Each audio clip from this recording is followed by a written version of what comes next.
Hello everyone, कैसे आप सभी। फिर से स्वागत है हमारे इस चैनल पे। आज के लेक्चर में हम ग्रेविटेशन चैप्टर को एक बार में ख़त्म करने जा रहे हैं। यानी आज बेसिकली ग्रेविटेशन चैप्टर का वन शॉट होने वाला, जो कि हमारे क्लास 9th का एक काफ़ी इंपॉर्टेंट चैप्टर है फिजिक्स से। तो चलिए शुरू करते हैं। भाई ग्रेविटेशन होता क्या है। सबसे पहले ग्रेविटेशन की बात करें तो भाई इस यूनिवर्स में हर एक ऑब्जेक्ट दूसरे ऑब्जेक्ट को अट्रैक्ट करती है। इसी अट्रैक्शन वाली फिनोमिना को हम क्या कहते हैं, ग्रेविटेशन कहते हैं भाई। ठीक है। तो ग्रेविटेशन एक नेचुरल फिनोमिना है जिसमें हर ऑब्जेक्ट अपने मास के वजह से एक दूसरे को अट्रैक्ट करती है। एक अट्रैक्टिव फोर्स है, उस फोर्स को हम ग्रेविटेशनल फोर्स कहेंगे। तो उसके बारे में इस चैप्टर में हमें स्टडी करना है। तो चलिए शुरू करते हैं। सबसे पहला टॉपिक जो है वो है ग्रेविटेशनल फोर्स, कि भाई ये ग्रेविटेशनल फोर्स क्या होता है। सो ग्रेविटेशनल फोर्स जो भी मैंने आपको बताया, इस यूनिवर्स में कोई भी दो ऑब्जेक्ट हो, ठीक है, उसके पास मास तो होगा ही होगा, बिल्कुल है। ठीक है। तो कोई भी दो ऑब्जेक्ट के बीच में जो अट्रैक्शन वाली फोर्स होती है, इसी अट्रैक्शन वाली फोर्स को हम क्या कहते हैं भैया, ग्रेविटेशनल फोर्स कहते हैं। सो ग्रेविटेशनल फोर्स होता क्या है, the force of attraction between any two objects in the universe due to their masses is called gravitational force. I hope आपको ग्रेविटेशनल फोर्स यानी कि गुरुत्वाकर्षण बल के बारे में पता चल गया होगा। अब हम बात करते हैं भाई ग्रेविटी के बारे में। ठीक है। अब ये ग्रेविटी क्या है, तो भाई जब ग्रेविटेशनल फोर्स अर्थ किसी ऑब्जेक्ट पे लगाती है तो उसी ग्रेविटेशनल फोर्स को हम क्या बोल देते हैं, ग्रेविटी बोल देते हैं। जैसे लेट सपोज ये मून है, ठीक है, मून को अर्थ अपने सेंटर की तरफ एक फोर्स से खींच रही होगी, यानी कि ग्रेविटेशनल फोर्स अप्लाई कर रही होगी। इस ग्रेविटेशनल फोर्स को हम क्या बोल देंगे यहाँ पे, अर्थ के लिए ग्रेविटी बोल देते हैं। यानी अर्थ का जो ग्रेविटेशनल फोर्स होता है उसी को हम ग्रेविटी बोल सकते हैं हम। ठीक है। मान लीजिए आप यहाँ पे ऐसे पृथ्वी पे, इतने बड़े तो आप हो नहीं सकते, आप बहुत छोटे होंगे, बट आपको ऐसे ही एक्सेजरेट करके दिखाया जा रहा है कि मान लो यहाँ पे हम अर्थ सरफेस में, तो हम पे भी अर्थ अपने सेंटर की तरफ ग्रेविटेशनल फोर्स लगा रही है, अपने सेंटर की तरफ हमें खींच रही है। इस ग्रेविटेशनल फोर्स को ही हम क्या बोल देते हैं भैया, ग्रेविटी बोल देते हैं। तो आई होप आपको ग्रेविटी पता चल गया होगा कि भैया ग्रेविटेशनल फोर्स ही होता है जब अर्थ किसी दूसरे ऑब्जेक्ट पे अप्लाई करती है। ठीक है। So gravitational force between the earth and any other object is called gravity. ठीक है। यानी ग्रेविटी होता क्या बेटा, ग्रेविटेशनल फोर्स होता है, ग्रेविटेशनल फोर्स, ठीक है, ग्रेविटेशनल फोर्स, फोर्स ऑफ अर्थ। ठीक है, अर्थ। चलिए भाई, अब हम बात करते हैं ग्रेविटेशन, जो कि हमने अभी स्टार्टिंग में आपको बताया था कि ग्रेविटेशन क्या है भैया, the phenomena of attraction between any two bodies due to their masses is called gravitation, यानी कि गुरुत्वाकर्षण। अब भाई इस चैप्टर में सबसे जो मोस्ट इंपॉर्टेंट टॉपिक है वो हमारा ये है Newton's universal law of gravitation. तो भाई क्या न्यूटन बाबा यहाँ पे भी आ गए, बिल्कुल भाई। सर आइजैक न्यूटन काफ़ी ग्रेट फेसिस थे भाई, उनके बिना तो फिजिक्स पॉसिबल ही नहीं थी।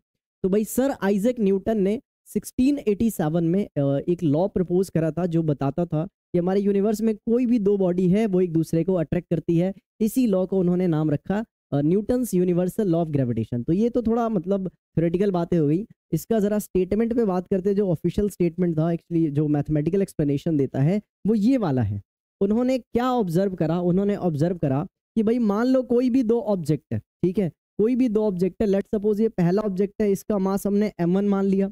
ये दूसरा ऑब्जेक्ट है, इसका मास हमने m2 मान लिया। ठीक है। अच्छा याद रहे, दो ऑब्जेक्ट यानी दो बॉडीज के बीच में हम डिस्टेंस हमेशा सेंटर टू सेंटर कंसीडर करेंगे। ठीक है, सेंटर टू सेंटर कंसीडर करेंगे। तो भाई सेंटर टू सेंटर डिस्टेंस लेना है। ठीक है। इस डिस्टेंस को हमने क्या मान लिया, लेट सपोज हमने d मान लिया। d डिस्टेंस है बिटवीन टू ऑब्जेक्ट, उनके सेंटर टू सेंटर, है ना भाई, सेंटर टू सेंटर डिस्टेंस लेना। चलो, तो न्यूटन ने ऑब्जर्व करा कि भाई ग्रेविटेशनल जो फोर्स होता है वो डायरेक्टली प्रोपोर्शनल होता है प्रोडक्ट ऑफ मासेस के। मतलब जितना ज्यादा मास होगा उतना ज्यादा उनके बीच में अट्रैक्शन वाली फोर्स यानी ग्रेविटेशनल फोर्स लगेगी। तो ये तो फर्स्ट ऑब्जर्वेशन था न्यूटन का। सेकेंड ऑब्जर्वेशन क्या था कि अगर दो बॉडी को पास लाओगे तो ग्रेविटेशनल फोर्स ज्यादा होगा, दूर करोगे तो ग्रेविटेशनल फोर्स कम होगा। Just like magnet. ठीक है, मैग्नेट को ज्यादा पास में रखते तो फोर्स ज्यादा लगता है, दूर रखते तो फोर्स कम लगता है। तो मैग्नेट जैसी है, बस यहाँ पे रिपल्सिव फोर्स नहीं होता, सिर्फ अट्रैक्टिव फोर्स होता है। तो उन्होंने ऑब्जर्व करा क्या कि भाई जो फोर्स है, ठीक है, जो ग्रेविटेशनल फोर्स है वो इनवर्सली प्रोपोर्शनल है किसके, स्क्वायर ऑफ डिस्टेंस के। इनवर्सली प्रोपोर्शनल है स्क्वायर ऑफ डिस्टेंस के। तो ये दो ऑब्जर्वेशन से उन्होंने लॉ बना दिया। फ्रॉम फर्स्ट एंड सेकंड हम लिख सकते हैं क्या, F directly proportional to m1 m2 और अपॉन में डिस्टेंस का स्क्वायर। ये है भाई आपका यूनिवर्सल लॉ ऑफ ग्रेविटेशन। हाँ जी बिल्कुल यही है। देखो अब जरा स्टेटमेंट पढ़ते हैं, आपको समझ में आ जाएगा। स्टेटमेंट है क्या, according to this law every mass यानी every object in this universe attracts every other mass यानी कि other object with attractive force. ठीक है, विथ एन अट्रैक्टिव फोर्स, जो फोर्स डायरेक्टली प्रोपोर्शनल होता है प्रोडक्ट ऑफ मासेस के, m1 m2 देखो प्रोडक्ट हो रहा है, और इनवर्सली प्रोपोर्शनल है किसके, square of distance between them, और डिस्टेंस हमेशा सेंटर टू सेंटर लेना भाई। ठीक है, क्लियर है। तो देखो ये है यूनिवर्सल लॉ ऑफ ग्रेविटेशन। ठीक है, क्लियर है भाई। चलिए अब थोड़ा हल्का फुल्का मैथमेटिक्स का इस्तेमाल करके इसको हम आगे सॉल्व करने वाले हैं। आप सभी को पता है कि जब भी डायरेक्टली प्रोपोर्शनल का साइन होता है तो उसको हम हटाते हैं तो एक कांस्टेंट आता है, उस कांस्टेंट को यहाँ पे जी बोला गया। ठीक है, m1 m2 अपॉन में d का स्क्वायर, m1 m2 अपॉन में d का स्क्वायर। तो ये आपका ग्रेविटेशनल फोर्स का फॉर्मूला आपके सामने है भाई। ठीक है, ग्रेविटेशनल फोर्स का फॉर्मूला आपके सामने है, जहाँ पे ये जो जी है बेटा जी, ठीक है, ये जो जी है ये वो वाला जी नहीं है जो मैं आपको बोल रहा हूँ जी बेटा जी, ये जी को हम कहते हैं, जी एक प्रकार का कांस्टेंट है और इस कांस्टेंट का नाम दिया क्या, यूनिवर्सल ग्रेविटेशन कांस्टेंट। ठीक है, यूनिवर्सल मतलब इस ब्रह्मांड में कहीं भी चले जाओ इसकी वैल्यू चेंज नहीं होगी, तभी तो कांस्टेंट है, यूनिवर्सल कांस्टेंट है। चलिए बहुत अच्छी बात है, बहुत प्यारी बात है, आगे बढ़ते हैं। फोर्स का यूनिट तो सभी जानते हो भाई, चाहे कोई सा भी फोर्स है भैया जी, उसका यूनिट तो हमेशा क्या रहेगा, न्यूटन ही रहेगा, क्योंकि न्यूटन बाबा का जलवा है फिजिक्स में। ठीक है भाई, न्यूटन है। ठीक है, न्यूटन है यूनिट किसका, फोर्स का। चलिए बहुत अच्छी बात है। अभी जरा इस जी के वैल्यू पे बात कर लेते हैं। जी की वैल्यू क्या होती है बेटा, तो चाहो तो आप याद कर लो, नहीं तो दिक्कत वाली बात नहीं, एग्जाम में आपको दिया होगा, हालांकि पढ़ के आपको अब तक याद हो गया होगा। जी की वैल्यू क्या होती है बेटा, 6.67 इंटू 10⁻11। ठीक है, अच्छा इसका यूनिट क्या होता है, तो मैं यूनिट अभी आपको बनाना सिखा दूंगा, बट पहले आप लोग इतना नोट करिए। ठीक है, इतना आप नोट करिए, फिर स्क्रीनशॉट ले सकते हैं। चलिए आगे बात करते हैं हम, इसका जरा यूनिट निकालते हैं जी का। तो हमने अब तक देखा क्या कि ग्रेविटेशनल फोर्स का फॉर्मूला क्या होता है भैया, जी m1 m2 अपॉन में d का स्क्वायर, यही होता ना, बिल्कुल यही होता है। सुनो, जी को यहीं पर रखो, बाकी सबको उठा के इधर फेंक दो, नीचे वाला ऊपर, ऊपर वाला नीचे आ जाएगा, यानी कि एफ डी का स्क्वायर, और ये नीचे आ गया यानी कि m1 m2। ठीक है, अब सुनो कि ये फोर्स का यूनिट क्या होता है, न्यूटन होता है। अच्छा, डिस्टेंस का क्या होता है यूनिट, मीटर, और यहाँ पे डिस्टेंस का स्क्वायर यानी कि मीटर का स्क्वायर हो गया। नीचे देखिए m1 m2 मास है, यानी कि केजी इंटू केजी क्या हो गया, केजी का स्क्वायर हो गया। तो भाई जी का जो यूनिट आ गया, क्या आ गया भाई, ये यूनिट यहाँ पे जो ग्रेविटेशनल कांस्टेंट का यूनिट है वो है newton metre square per KG square, newton metre square per KG square. ठीक है, तो यहाँ पे जी की वैल्यू को हम यूनिट के साथ लिख दे रहे हैं, 6.67 into 10⁻11 newton metre square upon में केजी स्क्वायर। ठीक है भाई, तो इसको डब्बा बना के आप लोग नोट कर लीजिए। ठीक है, चलिए अब हमने देखा अभी कि यूनिवर्सल लॉ ऑफ ग्रेविटेशन क्या है, फिर हमने ग्रेविटेशनल फोर्स का फॉर्मूला बनाया, जी एफ बराबर जी m1 m2 अपॉन में d का स्क्वायर, फिर हमने जी की वैल्यू और यहाँ पे यूनिट निकाल के देख लिया। क्लियर है, कोई दिक्कत वाली बात। चलिए अब जरा हम आगे बढ़ते हैं, आगे बात करते हैं important points about law of gravitation और ग्रेविटेशनल फोर्स। ग्रेविटेशनल फोर्स और लॉ ऑफ ग्रेविटेशन के बारे में हम कुछ इंपॉर्टेंट पॉइंट डिस्कस करने जा रहे हैं। जैसे कि सबसे पहला पॉइंट ये है बेटा कि जो हमारा न्यूटन बाबा का ये नियम है, यूनिवर्सल लॉ ऑफ ग्रेविटेशन है, वो Newton third law of motion को फॉलो करता है। ठीक है, क्या कह रहे हो भैया, उन्हीं का दोनों लॉ है तो फॉलो करना चाहिए, नहीं भाई, सिर्फ तीसरा वाला ही कर रहा है ना। ठीक है, चलिए तो भाई अब कैसे कर रहा है, तो देखिए अभी हमने बताया, पहले लिख लो क्या, कि it follows Newton's third law of motion, third law of motion को ये वाला लॉ फॉलो करता है। कैसे करता है, तो आइए बता दे रहे कैसे करता है। देखो बेटा, ये दो ऑब्जेक्ट है, पहला ऑब्जेक्ट है ना, और ये रहा हमारे पास दूसरा ऑब्जेक्ट। भाई न्यूटन का तीसरा नियम क्या कहता है, ये कहता है कि जितना फोर्स इस पहले वाले बॉडी पे दूसरा वाला बॉडी लगाएगा, उतना ही फोर्स ये दूसरे वाले बॉडी पे पहला वाला बॉडी लगाएगा, यानी कि हर एक्शन का इक्वल और अपोजिट रिएक्शन होता है। मतलब ये इस पे 10 न्यूटन का फोर्स लगाएगा तो ये भी इस पे 10 न्यूटन का फोर्स लगाएगा। फॉर एग्जाम्पल अगर इस पे 10 न्यूटन का फोर्स लग रहा है तो इस पे भी 10 न्यूटन का फोर्स लगेगा और दोनों इक्वल और अपोजिट है। एक का डायरेक्शन इधर है तो एक का डायरेक्शन इधर है। तो क्या मैं लिख सकता हूँ F12 बराबर नेगेटिव ऑफ F21? हाँ जी भैया बिल्कुल लिख सकते हैं। और अगर मैं मैग्नीट्यूड वाइज बात करूँ, मैग्नीट्यूड वाइज, तो ये भी 10 ये भी 10, दोनों का मैग्नीट्यूड तो बराबर होना चाहिए।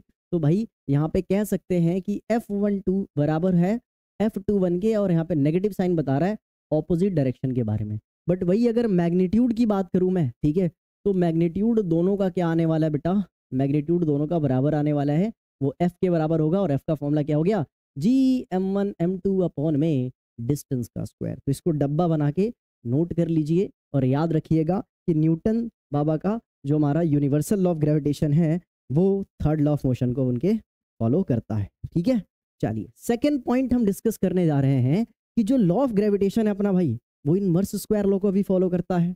कैसे फॉलो करता है, आ जाओ देख लेते हैं। It also follows inverse square law, inverse square law. ठीक है, मैथ्स का नियम है भाई inverse square law. Inverse square law क्या कहता है, कोई भी एक फिजिकल क्वांटिटी है और वो दूसरे फिजिकल क्वांटिटी के से इनवर्सली प्रोपोर्शनल है उसके स्क्वायर पे। ठीक है, मतलब कोई एक फिजिकल क्वांटिटी ए है और दूसरा फिजिकल क्वांटिटी बी है, तो ए जो है अगर इनवर्सली प्रोपोर्शनल है बी के स्क्वायर के, तो हम कह सकते हैं क्या कि दोनों इनवर्स स्क्वायर लॉ को फॉलो कर रहे हैं।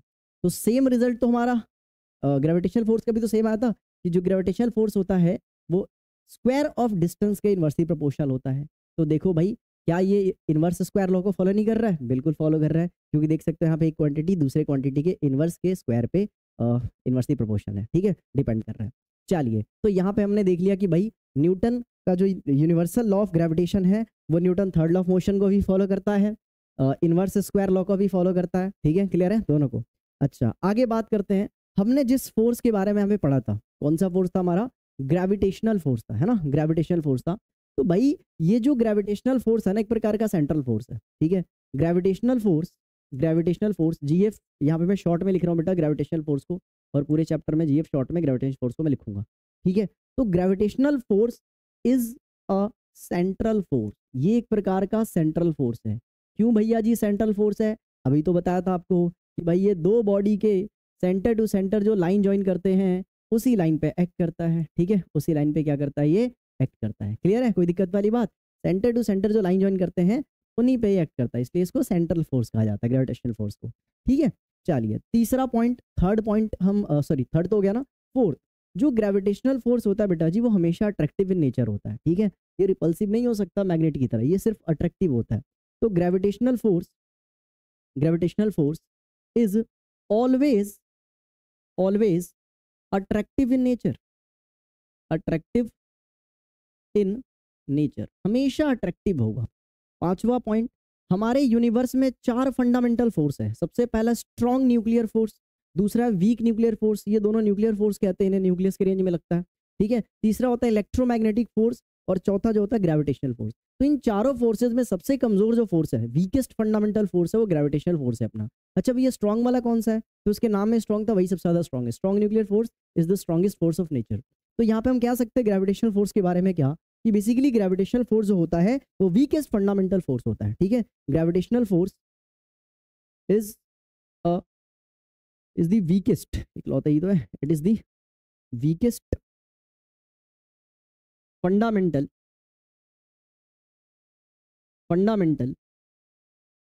फोर्स ऑफ नेचर, सबसे कमजोर है, पर इसका रेंज बेटा इन्फिनिटी है, यूनिवर्स में हर जगह है, हर जगह। ठीक है, विस्तार इसका इन्फिनिटी है। ठीक है, इसकी अगर मैं रेंज की बात करूं, रेंज, तो रेंज बेटा जी इनफाइनाइट है। ठीक है, रेंज इनफाइनाइट है। अच्छा, सेवंथ पॉइंट पे हम डिस्कस कर रहे हैं। 7 पॉइंट क्या बेटा, 7 पॉइंट ये है कि जो हमारा बेसिकली ग्रेविटेशनल फोर्स है वो एक प्रकार का कंजर्वेटिव फोर्स होता है। कैसा फोर्स होता है बेटा, कंजर्वेटिव फोर्स होता है। So gravitational force is conservative force,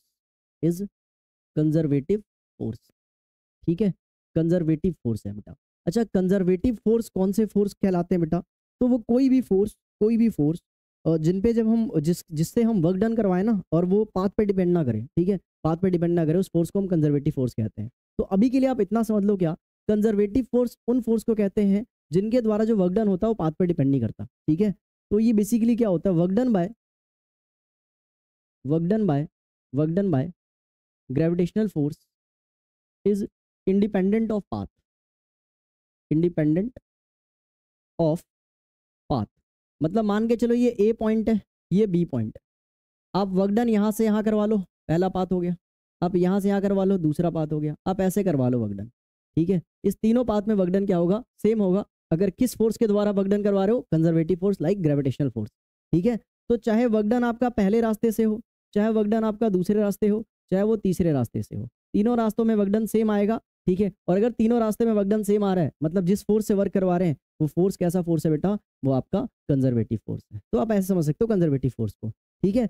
तो कंजर्वेटिव फोर्स किस पे डिपेंड करते हैं, सिर्फ इनिशियल और फाइनल पोजीशन पे, पाथ पे डिपेंड नहीं करते हैं, ठीक है, पाथ पे डिपेंड ये नहीं करते हैं। अच्छा भैया, और कौन सा फोर्स होता है जो ऐसा कंजर्वेटिव फोर्स होता है, तो आप आगे चल के पढ़ोगे, इलेक्ट्रोमैग्नेटिक फोर्स कंजर्वेटिव फोर्स होता है वो भी। अच्छा, नॉन कंजर्वेटिव कौन सा होता है, जो पाथ पे डिपेंड करता है, just like friction force, friction force is a non conservative force. चलिए, तो थोड़ा ये बहुत ज़्यादा बात हो गई इसके बारे में यार, 11th क्लास में आप डिटेल में पढ़ेंगे, ठीक है। अभी थोड़ा यहाँ पे लिमिट लगाते हैं अपने को, ठीक है। चलिए, अच्छा एक चीज और भी है कि बेटा, ये जो हमने यूनिवर्सल ऑफ ग्रेविटेशन पढ़ा था ना, वो पॉइंट मास पे वैलिड होता है, तो लिख लेना कहीं, ये लिखवा दे रहा हूँ क्या, कि 8th पॉइंट क्या है, gravitational law of gravitation, law of gravitation, law of gravitation is valid on point mass, ठीक है। एक्सटेंडेड मास में भी हम करवा सकते हैं, बट फिर वहाँ पे हमें इंटीग्रेशन वगैरह का सहायता लेना पड़ता है, ठीक है, छल करके करवाना पड़ता है। बट यहाँ पे आप इतना समझ लो कि पॉइंट मास पे वैलिड होता है।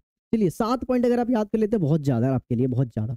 चलो, अब हम बात करते हैं importance of universal law of gravitation. भाई क्या रोल है हमारी जिंदगी में, हमारी लाइफ में, हमारे नेचर में, ये क्या इंपॉर्टेंस है ये यूनिवर्सल ऑफ ग्रेविटेशन का या ग्रेविटेशनल फोर्स का। तो सबसे पहला इंपॉर्टेंट यही है, यही वो फोर्स है जो हमें पृथ्वी से बांध के रखता है, या हमारे घर हो गया, मकान हो गया, हम लोग हो गए, हम सबको, या फिर ये एटमॉस्फेयर हो गया, इन सबको पृथ्वी से बांध के रख रहा। अगर ये फोर्स नहीं होता तो सबके सब सुपरमैन बन जाते हैं। मजाक कर रहा हूँ, सबके सब मर जाते, बेटा एटमॉस्फेयर ही नहीं रहता, ठीक है। एटमॉस्फेयर नहीं बचता, हम ही नहीं बचते, सब खत्म हो जाते हैं। तो भाई ये फोर्स है जिसकी वजह से हम लोग पृथ्वी के सरफेस पे बंधे हुए हैं। Second, the motion of the moon around the earth. भाई मून का जो मोशन है अर्थ के अराउंड, किसकी वजह से होता है, कौन से फोर्स की वजह से, ग्रेविटेशनल फोर्स की वजह से, ठीक है। तीसरा, the motion of earth around the sun, जो भी प्लैनेट्स हैं, स्टार्स के अराउंड जो रिवोल्यूशन करते हैं, वो सब ग्रेविटेशनल फोर्स की वजह से होता है, ठीक है। अच्छा, जो टाइड्स आते हैं सी में, समुद्र में जो ज्वार भाटा आते हैं, वो मून और अर्थ के बीच में जो ग्रेविटेशनल फोर्स होता है उसकी वजह से होता है, ठीक है। हालांकि और भी कुछ रीजन होता है, बट इसके बारे में आप हायर क्लास में पढ़ोगे। चलिए, तो बेसिकली इतने सारे फिनोमेना हैं, वो सब एक सिंगल लॉ से एक्सप्लेन हो रहा है। उस लॉ को हम क्या कह रहे हैं बेटा, Newton's universal law of gravitation. तो इसलिए इतना इंपॉर्टेंट है हमारा न्यूटन यूनिवर्सल ऑफ ग्रेविटेशन, क्योंकि इतने सारे फिनोमेना को एक्सप्लेन कर रहा है। एप्पल का गिरना, ठीक है भाई, ये टाइड्स का बनना, रिवोल्यूशन होना अर्थ का सन के अराउंड, या फिर कोई भी स्टार सिस्टम में, है ना। चलो, तो भाई ये सारे चीज हमने देखा ग्रेविटेशनल फोर्स के बारे में, ठीक है। तो पहले इतना आप लोग फटाफट नोट डाउन करिए, देन फिर हम आगे प्रोसीड करते हैं, ठीक है। इतना फटाफट नोट कर लीजिए या फिर स्क्रीनशॉट ले सकते हैं। चलिए आगे बात करते हैं। आगे स्टार्ट करने जा रहे वाले हम free fall of an object and acceleration during free fall. हम देखने वाले हैं फ्री फॉल क्या होता है, और जो फ्री फॉल में एक्सलेशन आता है उसको हम क्या कहते हैं, और उसको हम समझने वाले बेसिकली। तो आइए, सबसे पहला पॉइंट, फर्स्ट पॉइंट डिस्कस कर रहे हैं क्या, कि when an object is throne upward, जब किसी ऑब्जेक्ट को हम ऊपर फेंकते हैं तो कुछ हाइट पे जाकर के उसकी मैक्सिमम वेलोसिटी, मतलब एक तरह से मैक्सिमम हाइट पे जाके उसकी जो वेलोसिटी होती है, फाइनल वेलोसिटी जीरो हो जाती है, और जहाँ पे जीरो होती है वहां से वापस आना स्टार्ट हो जाता है। So basically when an object is throne upward, it reaches certain height, कुछ हाइट तक जाता है, उसके बाद v जीरो हो जाती है तो वापस आने लगता है। देन इट स्टार्ट फॉलिंग, ठीक है, फॉलिंग टुवर्ड द अर्थ, ठीक है, अर्थ की तरफ वापस गिरने लगता है। इट बिकम्स द अर्थ, ये क्यों होता है, it is because the earth gravitational force, ठीक है, अर्थ का जो ग्रेविटेशनल फोर्स है वो एग्जर्ट हो रहा है। कोई भी बॉडी को ऊपर फेंकोगे वो नीचे आएगी, क्यों आएगी, क्योंकि भाई अर्थ अपने सेंटर की तरफ उसको खींचेगा ग्रेविटेशनल फोर्स के द्वारा, यानी ग्रेविटी के द्वारा, इसलिए वो नीचे गिरती है। अच्छा, जब इस ग्रेविटेशनल फोर्स के, ग्रेविटी के अभाव में कोई भी ऑब्जेक्ट फॉल हो रही होती है, गिर रही होती है, तो उसी को हम फ्री फॉल कहते हैं, यानी कि free fall of an object कहते हैं। तो this fall under the influence of earth, ठीक है, अर्थ ग्रेविटी कह सकते हो, अर्थ के ग्रेविटी के इन्फ्लुएंस में, यानी कि सिर्फ ग्रेविटेशनल फोर्स के प्रभाव में अगर कोई वस्तु गिर रही है उसे फ्री फॉल कहते हैं। फ्री फॉल वो नहीं है कि फ्री में गिर रहा कोई, है ना। फ्री फॉल का मतलब क्या है, किसी भी ऑब्जेक्ट का गिरना under the influence of gravity या gravitational force only is called free fall of an object.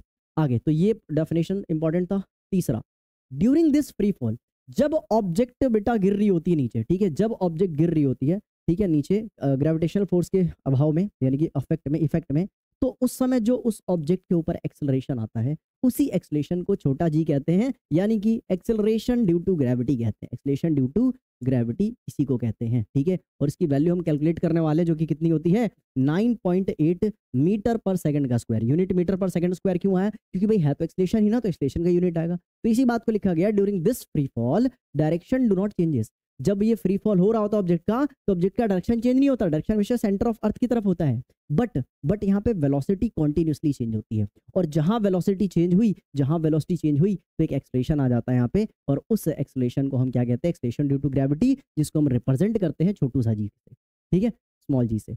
अच्छा, यूनिट सेम होता है एक्सेलरेशन का, जो कि होता है मीटर पर सेकंड का स्क्वायर, ठीक है, क्लियर है, कोई दिक्कत वाली बात? चलिए, अब हम ये छोटा जो जी है उसका हम बेसिकली फॉर्मूला ड्राइव करने वाले हैं, ठीक है, फॉर्मूला ड्राइव करने वाले, तो आ जाओ फॉर्मूला बेस का हम ड्राइव कर ले रहे हैं। पीछे ड्राइव करना था, आ जाओ। फॉर्मूला कैसे ड्राइव करें? तो मान के चलो भाई ये अर्थ है, ठीक है, ये रहा अर्थ। अर्थ का मास हम कैपिटल एम कंसिडर कर रहे हैं बेटा, अर्थ का मास हम कैपिटल एम कंसिडर कर रहे हैं, ठीक है। छोटा सा ऑब्जेक्ट है, छोटा सा ऑब्जेक्ट है, ठीक है, इसको मैं बोल दे रहा हूँ क्या, अर्थ के सरफेस पर रखा है ना, छोटा सा ऑब्जेक्ट है, इसको, इसका मास मैं स्मॉल एम बोल दे रहा हूँ, ठीक है, स्मॉल एम बोल दे रहा हूँ। अच्छा, इनके बीच में ये रेडियस सेंटर टू सेंटर लेते बेटा। अच्छा, जो ऑब्जेक्ट है अर्थ के मुकाबले में ऑब्जेक्ट तो बहुत तुच्छ होगा बेटा, है ना, तो बेसिकली हम जो अर्थ का रेडियस है वही डिस्टेंस मान ले रहे हैं, जो अर्थ का रेडियस है वही क्या हो गया बेटा? डिस्टेंस हो गया इन दोनों के बीच में।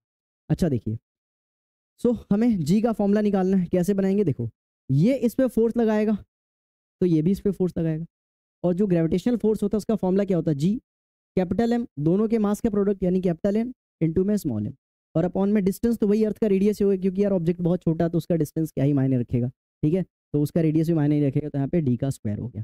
क्लियर है भाई? ये हो गया हमारा पास फोर्स का फॉर्मूला। ये किसका फॉर्मूला हो गया? फोर्स का। बट भैया हमें तो फोर्स नहीं चाहिए था, हमें क्या चाहिए था? एक्सेलरेशन। कोई दिक्कत नहीं भाई, सेकंड लॉ तो जानती हो न्यूटन बाबा का, according to newton second law motion, NLM second, क्या बोलता है बेटा? फोर्स बराबर मास इंटू एक्सेलरेशन, यही बोलता है ना, फोर्स बराबर मास इंटू एक्सेलरेशन। एक्सेलरेशन किसका ले रहे भाई? एक्सेलरेशन इस ऑब्जेक्ट का ले रहे हैं जिस एक्सेलरेशन से वो नीचे फॉल कर रहा है बेटा, ठीक है, जिस एक्सेलरेशन से नीचे फॉल कर रहा है। तो फोर्स का फॉर्मूला क्या है? ये रहा, जी एम एम अपॉन में डी का स्क्वायर, यहाँ पे मास है, और जब ग्रेविटेशनल फोर्स के इफेक्ट में कोई ऑब्जेक्ट गिरता है तो उसको हम क्या बोल देते हैं? जी बोल देते हो। एक जगह पे जी आ गया, देखो स्मॉल एम ने स्मॉल एम को काट दिया, यानी यहाँ पे जो जी का फॉर्मूला है आपके सामने, जी का जो फॉर्मूला है बेटा, जी का जो फॉर्मूला है वो क्या आया? Capital G mass of earth, और अपन में कैपिटल जी मास ऑफ अर्थ, ठीक है, और देखा जाए तो रेडियस ऑफ अर्थ है। अच्छा, मैं रेडियस ऑफ अर्थ को ना आर लिख दे रहा हूँ मैं, ठीक है, आर का स्क्वायर। तो ये यहाँ पे मेरे पास फॉर्मूला आया बेटा एक्सेलरेशन ड्यू टू ग्रेविटी का, ठीक है, एक्सेलरेशन ड्यू टू ग्रेविटी का फॉर्मूला है जी कैपिटल एम अपॉन में आर स्क्वायर। इसको आप ऐसे याद रखो, क्या स्मॉल जी होता है बराबर होता है कैपिटल जी इनटू में कोई भी प्लैनेट हो उसका मास ले लो, और उस प्लैनेट के रेडियस का स्क्वायर कर दो बेटा, ठीक है, आपको उस प्लैनेट का जी मिल जाएगा, यानी उस प्लैनेट का एक्सेलरेशन ड्यू टू ग्रेविटी मिल जाएगा। मतलब इसका मतलब क्या है भैया? हर प्लैनेट का जी अलग अलग होगा, बिल्कुल, ठीक है, हर प्लैनेट का इवन हर जगह का जी अलग अलग होता है, ठीक है, उसका भी हम देखने वाले हैं। बट ये जी का फॉर्मूला है बेटा, जी एम अपॉन में आर स्क्वायर, ठीक है, जी एम अपॉन में आर स्क्वायर। अच्छा, अगर यही ऑब्जेक्ट कुछ हाइट ऊपर होता, ठीक है, यही ऑब्जेक्ट मान के चलिए, यही ऑब्जेक्ट कुछ हाइट ऊपर होता, तो ये फॉर्मूला कैसे आ जाता? बहुत आसान है उसको करना, ठीक है। मान लो सर्टेन हाइट ऊपर होता है ऑब्जेक्ट, ठीक है, सर्टेन हाइट ऊपर होता ऑब्जेक्ट, ठीक है, तो देखो टोटल डिस्टेंस क्या होता है? एक तो रेडियस ऑफ अर्थ और वो हाइट को लेते, यानी यहाँ पे डिस्टेंस, फिर यहाँ पे क्या ले लेते? आर प्लस एच ले लेते, यानी यहाँ पे जी का फॉर्मूला क्या बनता है बेटा? जी एम, और अपॉन में क्या होता? आर प्लस एच का होल स्क्वायर होता। तो फॉर सर्टेन हाइट एच ये वाला फॉर्मूला लगता, ठीक है, फॉर सर्टेन हाइट एच ये वाला फॉर्मूला लगता, ठीक है, फॉर सर्टेन हाइट, ठीक है, फॉर सर्टेन हाइट एच के लिए हमारे पास जो फॉर्मूला होता है वो ये वाला होता है। बट वही जब हम सरफेस ऑफ अर्थ पे ऑब्जेक्ट को रखते हैं, यानी मान लो कुछ ही ऊपर है, ठीक है, कुछ दूर ही ऊपर है, कुछ हाइट ही ऊपर है, तो वहाँ पे ये वाला फॉर्मूला क्या हो जाता है? एच हट जाता है, सिर्फ आर बचता है। क्लियर है? चलो, तो इतना फटाफट नोट करो, देन फिर हम आगे प्रोसीड कर रहे हैं। हाँ जी, आगे स्टार्ट करने वाले ग्रेविटेशनल एक्सेलरेशन, यानी कि छोटा जी की बात चल रही है यहाँ पे, and it's value eight the surface of अर्थ। तो भाई सभी को पता है क्या कि जो जी का अर्थ सरफेस पे वैल्यू होता है कैपिटल जी एम, और अपॉन में क्या होता है बेटा? आर स्क्वायर होता है, यही होता है ना, कैपिटल जी एम अपॉन में आर स्क्वायर। एक चीज देखो, the uniform acceleration produce in the freely falling object due to the gravitational force of earth is called acceleration due to gravity. अब यहाँ पे फिर से एक बार एक्सलेशन ड्यू टू ग्रेविटी का डेफिनेशन बता रहा है कि भाई एक यूनिफॉर्म एक्सलेशन जो प्रोड्यूस होता है, हाँ ये जो एक्सलेशन होता है यूनिफॉर्म होता है, याद रखना। यूनिफॉर्म एक्सलेशन जो प्रोड्यूस होता है जब ऑब्जेक्ट कोई गिर रहा होता है ग्रेविटेशनल फोर्स के प्रभाव में अर्थ के, तो उस एक्सलेशन को हम क्या कहते हैं बेटा, ड्यू टू ग्रेविटी कहते हैं। एक्सलेशन ड्यू टू ग्रेविटी यानी कि हम स्मॉल जी कहते हैं। और ये हमेशा याद रहे कि हमेशा अर्थ के सेंटर की तरफ होता है। इसका डायरेक्शन किधर होता है बेटा, अर्थ के सेंटर, यानी हमेशा डाउनवर्ड होगा। ठीक है, इसका डायरेक्शन क्या होगा, हमेशा डाउनवर्ड होने वाला है। ठीक है, डाउनवर्ड होने वाला है toward centre of earth, towards towards centre of earth, earth के सेंटर की तरफ। अब भैया वो वैल्यू कहाँ से है 9.8, उसको तो तुमने कैलकुलेट नहीं करा, तो आ जाओ भाई कैलकुलेट करते हैं। हम सभी को पता है, क्या पता है कि value of G on the earth surface कितना होता है बेटा, जी बराबर capital G mass of earth upon में रेडियस ऑफ अर्थ का स्क्वायर, यही होता है ना। अब देखो जी की वैल्यू डालो, मास ऑफ अर्थ को पुट करो, रेडियस ऑफ अर्थ को पुट करो, आपके जी की वैल्यू आ जाएगी। ठीक है, तो भाई जी की वैल्यू कितनी होती है 6.67 इंटू 10 की पावर -11। ठीक है, यूनिट क्या होता है न्यूटन मीटर स्क्वायर अपॉन में केजी स्क्वायर। ठीक है पहला। अच्छा मास ऑफ अर्थ कितना होता है भाई, तो मास ऑफ अर्थ यहाँ पे लिखा है 6 इंटू 10 की पावर 24 के जी, 6 इंटू 10 की पावर 24 के जी, 24 के जी भाई। ठीक है 24 के जी। नीचे में रेडियस ऑफ अर्थ का स्क्वायर है, यानी रेडियस ऑफ अर्थ का स्क्वायर कितना होता है भाई, रेडियस ऑफ अर्थ होता है 6.37, जिसको 6.4 भी ले सकते हो अप्रोक्सीमेटली। इसको अप्रोक्सीमेटली आप क्या ले सकते हो 6.4 ले सकते हो, और इंटू 10 की पावर क्या होता है बेटा, 10 की पावर यहाँ पे 6 होता है, 10 की पावर, और इसका भी क्या कर देना स्क्वायर कर देना। ठीक है, ये बेसिकली किस में होता है, तो मीटर में होता है। अच्छा मीटर में होता है। अब इसको काट पीट करोगे, सॉल्व करोगे, बहुत अच्छा सा कैलकुलेशन है, ट्राई करना। तो इसको भाई सॉल्व करने के बाद जो वैल्यू आती है वो अप्रोक्सीमेटली 9.8 मीटर पर सेकंड का स्क्वायर आती है। तो ये रहा हमारे पास वैल्यू है किसका, एक्सलेशन ड्यू टू ग्रेविटी, यानी कि स्मॉल जी की वैल्यू आपके सामने है। अच्छा भैया यहाँ पे सरफेस ऑफ अर्थ बोला है, यानी ये जो वैल्यू है ये अर्थ के सरफेस या उससे थोड़ा सा हाइट ऊपर ही फॉलो होता है, मतलब जहां तक तुम पत्थर फेंक सकते हो।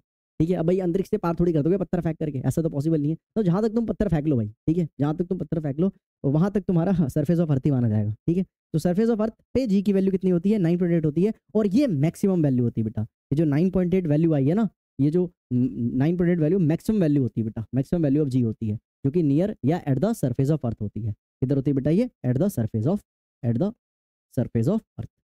ठीक है, एट द सरफेस ऑफ, यानी कि भैया अर्थ के सरफेस से ऊपर जाए या नीचे जाए, ठीक है, कहीं भी जाए जी की वैल्यू चेंज होगी, बिल्कुल होगी, क्योंकि ये वैल्यू सिर्फ अर्थ के सरफेस पे वैलिड है। ठीक है, जो कि मैक्सिमम वैल्यू है 9.8 मीटर पर सेकंड का स्क्वायर। तो आई होप आपको इतना समझ में आ गया होगा। ठीक है, अगर समझ में आ गया, ठीक है, तो भाई इसको नोट करो या फिर स्क्रीनशॉट ले लो ताकि मैं आगे बढ़ सकूँ।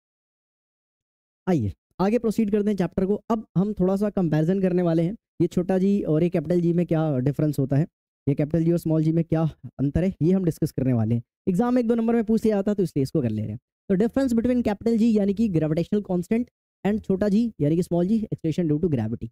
सबसे पहला बेटा कैपिटल जी के बारे में, तो इसकी वैल्यू कितनी होती है 6.67 होती है अप्रोक्सीमेटली 10 की पावर -11। इसकी वैल्यू कितनी होती है भैया, तो 9.8 अभी हमने देखा। तो एक तो यार डिफरेंस मिल गया, डिफरेंस से डिफरेंस से नहीं, वैल्यू से मिल गया। ठीक है, सेकंड जो डिफरेंस है बेटा, it's value remains constant always and everywhere. भाई ब्रह्मांड में कहीं भी चले जाओ, हर जगह इसकी वैल्यू सेम रहती है, तभी तो यूनिवर्सल क्या कांस्टेंट है ये। अच्छा, इसकी वैल्यू बेटा चेंज करती है। ठीक है, जगह चेंज करोगे, प्लेनेट चेंज करोगे, तो भाई इसकी वैल्यू चेंज होती है स्मॉल जी की वैल्यू। ठीक है, तीसरा इट्स यूनिट क्या होता है newton metre square per KG square. इसका यूनिट का एक्सटेंशन है तो मीटर पर सेकंड का स्क्वायर होगा। एक चीज है बेटा, एक स्केलर क्वांटिटी है, नंबर है कांस्टेंट है तो स्केलर क्वांटिटी होगा। बट ये तो एक्सलेशन है, इसमें डायरेक्शन था ना टुवर्ड द सेंटर ऑफ अर्थ। ठीक है, एक्सलेशन का तो डायरेक्शन होता है, तो ये एक प्रकार का वेक्टर क्वांटिटी। एक और डिफरेंस लिख सकते हो, पांचवा डिफरेंस, इसके फॉर्मूला, इसका फॉर्मूला क्या था बेटा, इसका फॉर्मूला क्या होता है एफ डी स्क्वायर अपॉन में m1 इंटू m2। ये कैपिटल जी का फॉर्मूला था, है ना। अच्छा, स्मॉल जी का फॉर्मूला क्या होता है बेटा, सरफेस ऑफ अर्थ के लिए तो ये वाला होता है capital G mass of earth upon में रेडियस ऑफ, या फिर कोई भी प्लैनेट है उसका रेडियस का स्क्वायर कर। तो ये बेटा इसका फॉर्मूला हो गया एक्सलेशन ड्यू टू ग्रेविटी का। तो यहाँ पे 5 डिफरेंस है आपके सामने देख सकते हैं। अब एक छोटा सा क्वेश्चन है क्या, इफ 2 स्टोन्स, एक है 150 ग्राम और दूसरा है 500 gram, are dropped from the height. ठीक है, 2 स्टोन है, ठीक है, 2 स्टोन है बेटा, ठीक है, एक छोटा है और एक बड़ा है।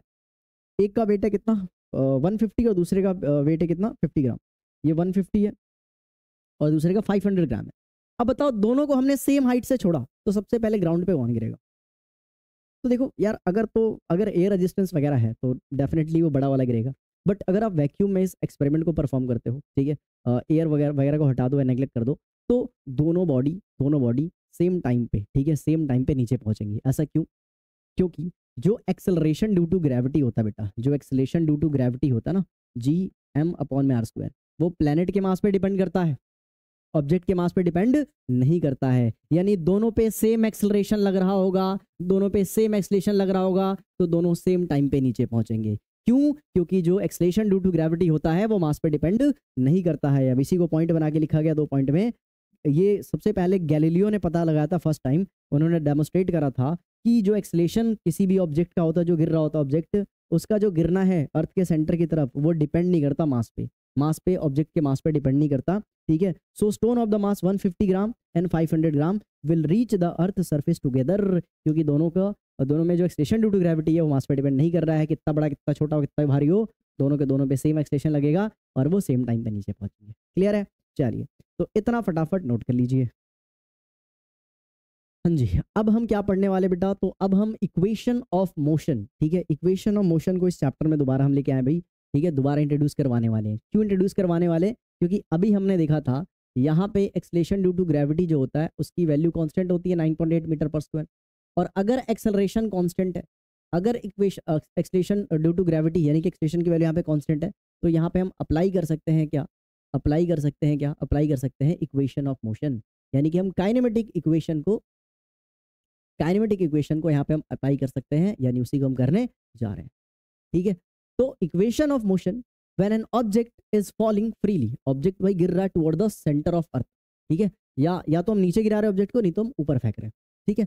तो देखो सबसे पहला केस में क्या बोल रहा है बेटा? फर्स्ट केस बोल रहा है when an object is falling toward the earth, ठीक है, towards earth with initial velocity u। एक ऑब्जेक्ट है बेटा, एक ऑब्जेक्ट है, वो नीचे गिर रहा है किस वेलोसिटी से? u वेलोसिटी से, नीचे गिर रहा है u वेलोसिटी से। So velocity v after t second, ठीक है, t सेकंड के बाद t टाइम के बाद, ऐसे मान लो कि t टाइम के बाद उसका फाइनल वेलोसिटी क्या होगा, तो उसका इक्वेशन क्या होगा? तो भाई नॉर्मली हम जानते हैं v बराबर u प्लस at होता है, ठीक है, ये तो हम बचपन से पढ़ के आ रहे हैं। यहाँ पे क्या हो जाएगा? v तो v रहेगा, है ना, u भी सेम ही रहेगा बेटा, u भी सेम रहेगा। बस यहाँ पे क्या होने वाला है बेटा? यहाँ पे क्या होने वाला है? यहाँ पे a के जगह पे gt आ गया, a के जगह पे क्या आ गया बेटा? gt आ गया, ठीक है। तो बस यहाँ पे इतना चेंज हुआ, एक्सेलरेशन ड्यू टू ग्रेविटी की जगह पे क्या आ जाता है बेटा जी? जी आ जाता है, ठीक है। अच्छा, क्योंकि ये वेलोसिटी भी नीचे है और एक्सेलरेशन ड्यू टू ग्रेविटी भी नीचे है, ठीक है, इसलिए हमने उसका साइन सेम रखा है। आगे बात करते हैं हाइट कवर्ड यानी कि displacement covered in T second, ठीक है।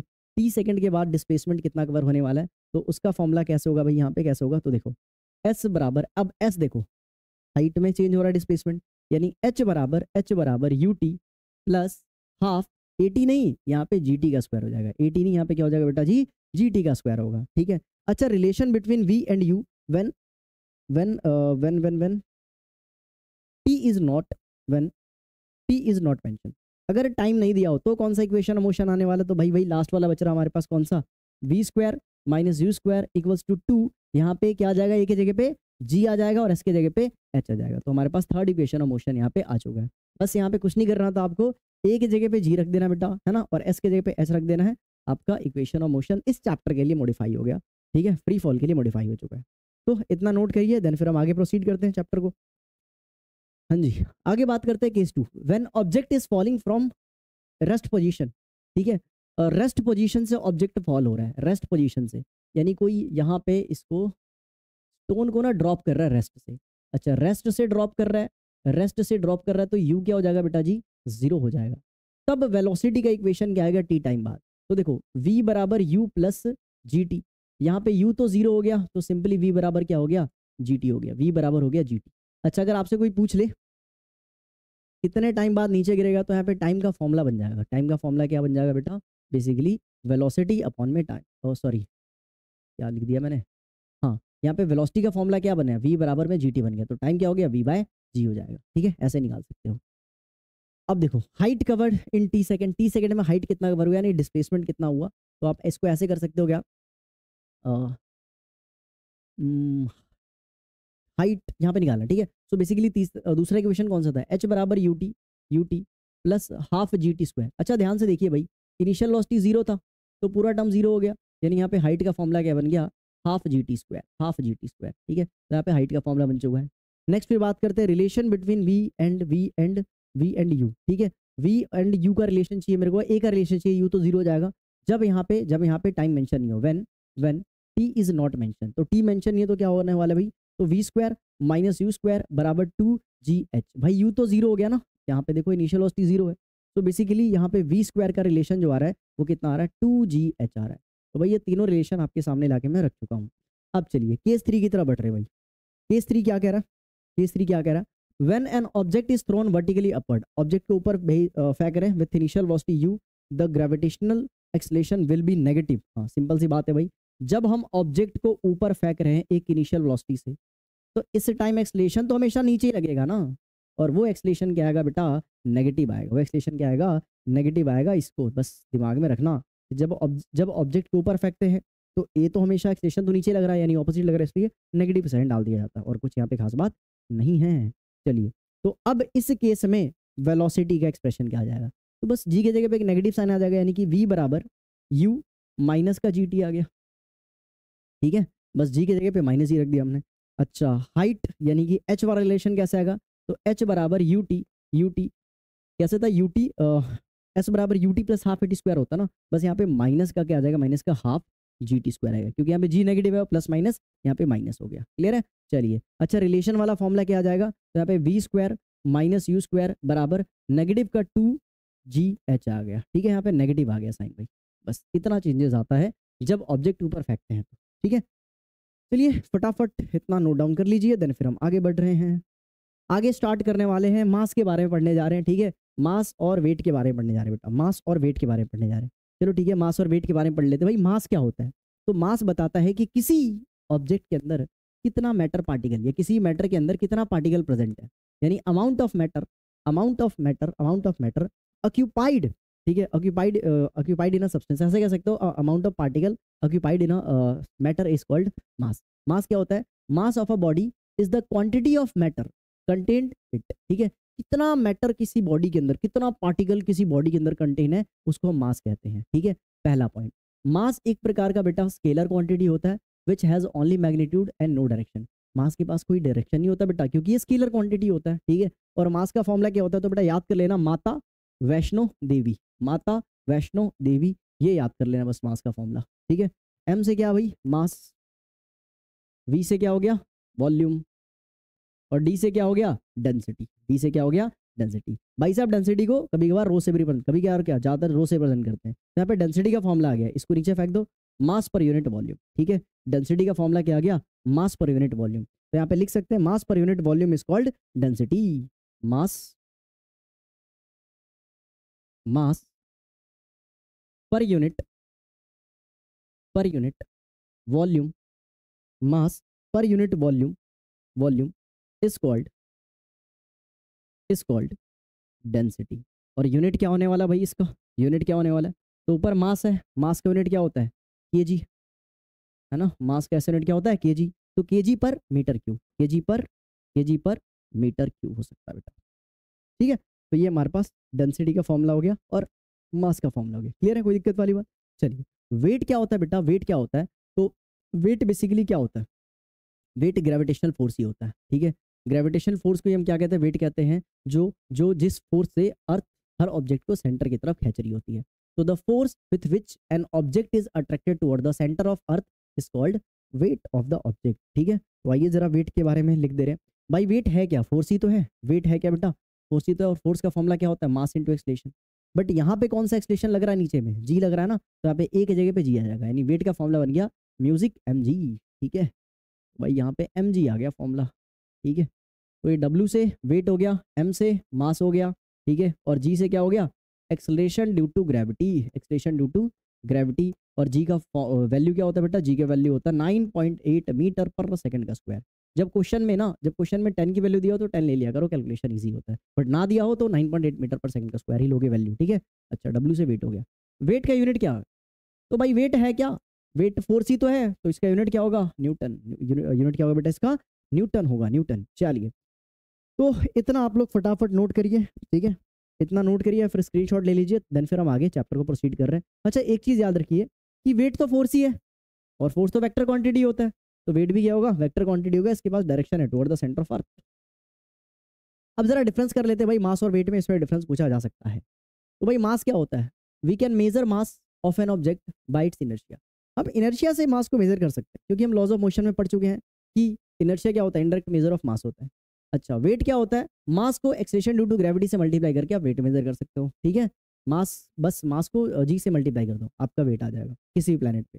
अब किसी प्लेनेट मतलब भैया प्लेनेट टू प्लेनेट चेंज होता है, बिल्कुल वेट बेटा चेंज होता है, बट मास कहीं भी चले जाओ कांस्टेंट रहता है। तो सेकंड पॉइंट है the total quantity of a matter contain in an object is called मास। अभी हमने देखा, डेफिनेशन लिख दिया हमने सेकंड डिफरेंस में। ग्रेविटेशनल फोर्स को ही हम क्या कहते हैं? वेट कहते हैं, जो पृथ्वी किसी भी ऑब्जेक्ट पे लगाती है अपने सेंटर की तरफ खींचती है। Mass of the object remains constant. भाई ये कांस्टेंट होता है, कहीं भी चले जाओ मास तुम्हारा कांस्टेंट रहेगा, ठीक है। बट वेट क्या होती है बेटा? वेट क्या होती है? अच्छा एक चीज है, मास कांस्टेंट रहता है 99.9% तक, बट अगर आप लाइट के स्पीड से अप्रोच करते हो, जो कि कर नहीं सकते हो, इम्पॉसिबल है, बट अगर आप नियरली लाइट के स्पीड को अगर अप्रोच कर रहे हो हाइपोथेटिकली, तो मास वेरी करता है, ठीक है। बट आपको 9th क्लास के लिए याद रखना कि मास भाई कांस्टेंट रहता है, क्योंकि यार इतना स्पीड में भाग सकते हो क्या तुम? नहीं ना, ठीक है। तो मास of the object remains constant at all the places, but wait change होता है। अगर जी चेंज होगा जो कि डेफिनेटली होता है, तो जहां जहां जी चेंज होगा वहां वेट भी तो चेंज होगा। स्पेस में आपका वेट फील ही नहीं होता, जीरो हो जाता भाई, ठीक है। तो देखो वहां पे वेट जीरो हो जाएगा आपका। तो भाई यही चीज है कि वेट वेरिएबल है, मास कांस्टेंट है। Measurement of the mass is done by using pan और बीम बैलेंस। पेन या बीम बैलेंस से हम मास को मेजर कर सकते हैं। अच्छा, वेट किससे नापते हैं भाई? स्प्रिंग बैलेंस से कर सकते हैं, वेइंग मशीन से नाप सकते हैं वेट को। Mass does not change even when value of G is zero. कहीं कहीं जी की वैल्यू जीरो हो जाती है, जैसे स्पेस में जी की वैल्यू जीरो हो जाती है, अर्थ के सेंटर पे जी की वैल्यू जीरो है, तो भले ही जी जीरो हो जाए पर मास जीरो नहीं होता। बट जहां पे जीरो जी है वहां पे वेट जीरो हो जाता है, तो मास कभी जीरो नहीं होता है। अच्छा, weight of the object become zero if G is zero. अगर जी जीरो होगा तो वेट भी क्या आ जाएगा? अगर जी जीरो होगा भाई तो वेट भी क्या आ जाएगा? जीरो आ जाएगा, यानी कि स्पेस में आपको वेट फील नहीं होता, उसे वेटलेसनेस कंडीशन कहते हैं। तो इतना फटाफट नोट करिए, देन फिर हम आगे प्रोसीड कर रहे हैं चैप्टर को। चलिए अब बात करते हैं factors affecting value of G. Value of G जो है उसको कौन कौन से फैक्टर्स प्रभावित करते हैं? तो ये पढ़ने से पहले आपको जरा ये देखना पड़ेगा, ये जो अर्थ का जो शेप है ना, स्फेरिकल होता नहीं। हम मान के चलते हैं उसको स्फेरिकल लेके चलते हैं कैलकुलेशन वगैरह में, बट जो रियल शेप है अर्थ का वो स्फेरिकल नहीं है भाई, ठीक है। ओवल शेप का अर्थ, अर्थ अंडाकार आकार का है भाई, अंडाकार, ठीक है। तो एक्चुअली में ये है अर्थ का शेप, ठीक है। अब सुनो, अगर अर्थ का शेप ऐसा है तो भैया हर जगह रेडियस भी तो सेम नहीं है इसका। देखो इक्वेटर की तरफ बात कर रहे हैं तो रेडियस ज्यादा है, वही ये इक्वेटर हो गया है ना, ये इक्वेटर है और ऊपर में पोल है। तो देख सकते हो, अगर मान के चलो मेरे पास कोई सेम ऑब्जेक्ट है, एक बार इस ऑब्जेक्ट को यहां पे लेके आ रहा हूं और एक बार यहां पे रख रहा हूं, तो यहां पे डिस्टेंस कम है बट इक्वेटर का डिस्टेंस ज्यादा होता है। और हमें पता है क्या, जो फोर्स है या एक्सलेशन ड्यू टू ग्रेविटी है वो इनवर्सली प्रोपोर्शनल है डिस्टेंस ऑफ स्क्वायर के। देख सकते हो दोनों के फॉर्मूले में इनवर्स स्क्वायर लॉ लग रहा है यहाँ पे। तो अगर यहाँ पे डिस्टेंस कम है तो पोल पे जी क्या होता है? ज्यादा होता है, यानी ग्रेविटेशनल फोर्स ज्यादा लगता है। अच्छा, इक्वेटर पे अगर डिस्टेंस ज्यादा है तो जी क्या होगा बेटा? कम होगा, है ना। तो यानी कि जैसे जैसे हम पोल से इक्वेटर की तरफ मूव करते हैं, तो क्योंकि डिस्टेंस बढ़ता है तो जी की वैल्यू घटती है, या वाइस वर्सा उल्टा। जैसे जैसे हम इक्वेटर से पोल की तरफ जाते हैं तो डिस्टेंस डिक्रीज होती है, इसलिए acceleration due to gravity increase होती है। तो देखो पृथ्वी पे भी जी की वैल्यू चेंज हो रही है भाई, प्लेस टू प्लेस। तो पहला फैक्टर तो ये है भाई, ठीक है। पहला फैक्टर ये है क्या कि फर्स्ट फैक्टर है when we move as as earth earth is not perfectly sphere sphere rather it is rather it is oval shaped। Oval shape का है। अगर ओवल शेप का है तो जैसे जैसे हम इक्वेटर से पोल की तरफ मूव करते हैं तो डिस्टेंस घटता है, यानी हाइट घटती है, इसलिए जी की वैल्यू बढ़ती है, ठीक है। So as we move from equator to pole distance increases, hence hence G की वैल्यू डिक्रीजेस, ठीक है। जी घटता है जब जब भी हम इक्वेटर से पोल की तरफ जाते हैं तो जी की वैल्यू क्या होती है? नहीं सॉरी इक्वेटर से पोल की तरफ जा रहे हैं तो डिस्टेंस घट रहा है, डिस्टेंस घट रहा है तो जी बढ़ रहा है ना, डिस्टेंस घट रहा है भाई तो जी बढ़ रहा है, डिस्टेंस घट रहा है, हाइट घट रहा है तो जी क्या होगा यहाँ पे, इंक्रीज होगा। जी क्या होगा बेटा, इंक्रीज होगा। तो पहला पॉइंट तो ये रहा। सेकेंड पॉइंट ये, earth is not perfect sphere पता है, तो radius of earth increase when we go from pole to equator. देखो पोल से इक्वेटर की तरफ जाते हैं तो रेडियस बढ़ता है, और अगर पोल से इक्वेटर की तरफ जा रहा है रेडियस बढ़ रहा है तो जी की वैल्यू क्या होगा, घटेगा। तो पहले पॉइंट को यहाँ पे ऐसे लिख चुके हैं, ठीक है, पहले वाले पॉइंट को यहाँ पे ऐसे भी लिख सकते हो, ऐसे भी लिख सकते हो। Second, therefore in most of the calculation we can take G as constant at the surface of earth और क्लोज टू इट। अब देखो जी की वैल्यू कांस्टेंट तो लेते हैं 9.8 मीटर पर सेकंड स्क्वायर, बट ये अर्थ के सरफेस के पास लेते हैं, ठीक है। अच्छा बट अच्छा, एक तो भाई पोजीशन चेंज करने से हो रहा है, पोल से इक्वेटर, इक्वेटर से पोल जाओगे तो जी की वैल्यू चेंज होगी। दूसरा हाइट से भी तो होगा, दूसरा हाइट से भी होगा। देखो हाइट से कैसे होगा, जब हम अर्थ सरफेस पे जी की वैल्यू क्या होती है बेटा, मैक्सिमम होती है। वो कितनी होती है, 9.8। ये सरफेस पे होती है, ठीक है, सरफेस पे होती है जब वैल्यू, जो फॉर्मूला लगाते हैं जी कैपिटल एम अपॉन में आर का स्क्वायर। बट वही कुछ हाइट ऊपर लेके जाओगे, ठीक है, कुछ हाइट ऊपर लेके जाओगे, but as we move away from the earth, ठीक है, अवे फ्रॉम द अर्थ जाएंगे भाई, थोड़ा दूर जाएंगे तो हम ये वाला फॉर्मूला लगा सकते हैं जी का। वो कौन सा लगाएंगे बेटा, कौन सा, G M R plus H का स्क्वायर वाला फॉर्मूला। अगर हाइट चेंज करोगे, हाइट चेंज करोगे तो जी की वैल्यू चेंज होगी। कैसे, तो सेकंड पॉइंट में देखो, सेकंड पॉइंट में देखो, अगर हाइट बढ़ाओगे तो जी क्या होगा, घटेगा। तो सेकंड पॉइंट क्या है बेटा, अगर आप हाइट इंक्रीज करते हो तो जी क्या होगा, डिक्रीज होगा। हाइट इंक्रीज कर रहे हो तो जी क्या हो रहा है बेटा, डिक्रीज हो रहा है, ठीक है। अच्छा सिमिलरली अगर आप नीचे जाओगे, ठीक है, नीचे इन द सेंस की आप पृथ्वी के सेंटर की तरफ जा रहे हो, ठीक है, सेंटर की तरफ जा रहे हो तभी भी जी की वैल्यू डिक्रीज होती है, ठीक है। तो उस समय क्या होगा, डेप्थ बढ़ता है, डेप्थ बढ़ता है तो बेटा जी की वैल्यू घटता है, ठीक है, जी की वैल्यू घटता है। फोर्थ पॉइंट, अर्थ के सेंटर पे, at centre of earth, at centre of earth, earth के सेंटर की बात करें तो वहां पे जी की वैल्यू क्या हो जाती है बेटा, जीरो हो जाती है। तो तुम इसको ऐसे समझ लो, इसको फटाफट नोट कर लो ताकि इसको मैं समराइज कर सकूं, ठीक है। ये सारा चीज जो हमने पढ़ा है उसको हम यहाँ पे समराइज करने वाले हैं। कैसे करने वाले, देखो भाई, समराइज करने वाले, जैसे मान के चलो ये अर्थ है, ठीक है, ये अर्थ है और ये सरफेस है, अर्थ का सरफेस है, ठीक है। अगर अर्थ के सरफेस से ऊपर जाओगे तो भी जी घटेगा, अंदर जाओगे तो भी जी घटेगा, और सेंटर पे जी क्या हो जाएगा, जीरो हो जाएगा। सेंटर पे जी क्या हो जाएगा बेटा, जीरो हो जाएगा। एट सेंटर जी की वैल्यू क्या हो जाएगी, जीरो हो जाएगी। सिमिलरली ये इक्वेटर है और ये पोल है, तो इक्वेटर से पोल की तरफ जा रहे हैं तो डिस्टेंस बढ़ रहा है या हाइट चेंज हो रहा है, रेडियस चेंज हो रहा है, ऐसे कह सकते हो, रेडियस इंक्रीज हो रहा है। और रेडियस इंक्रीज हो रहा है तो जी क्या होगा, डिक्रीज होगा।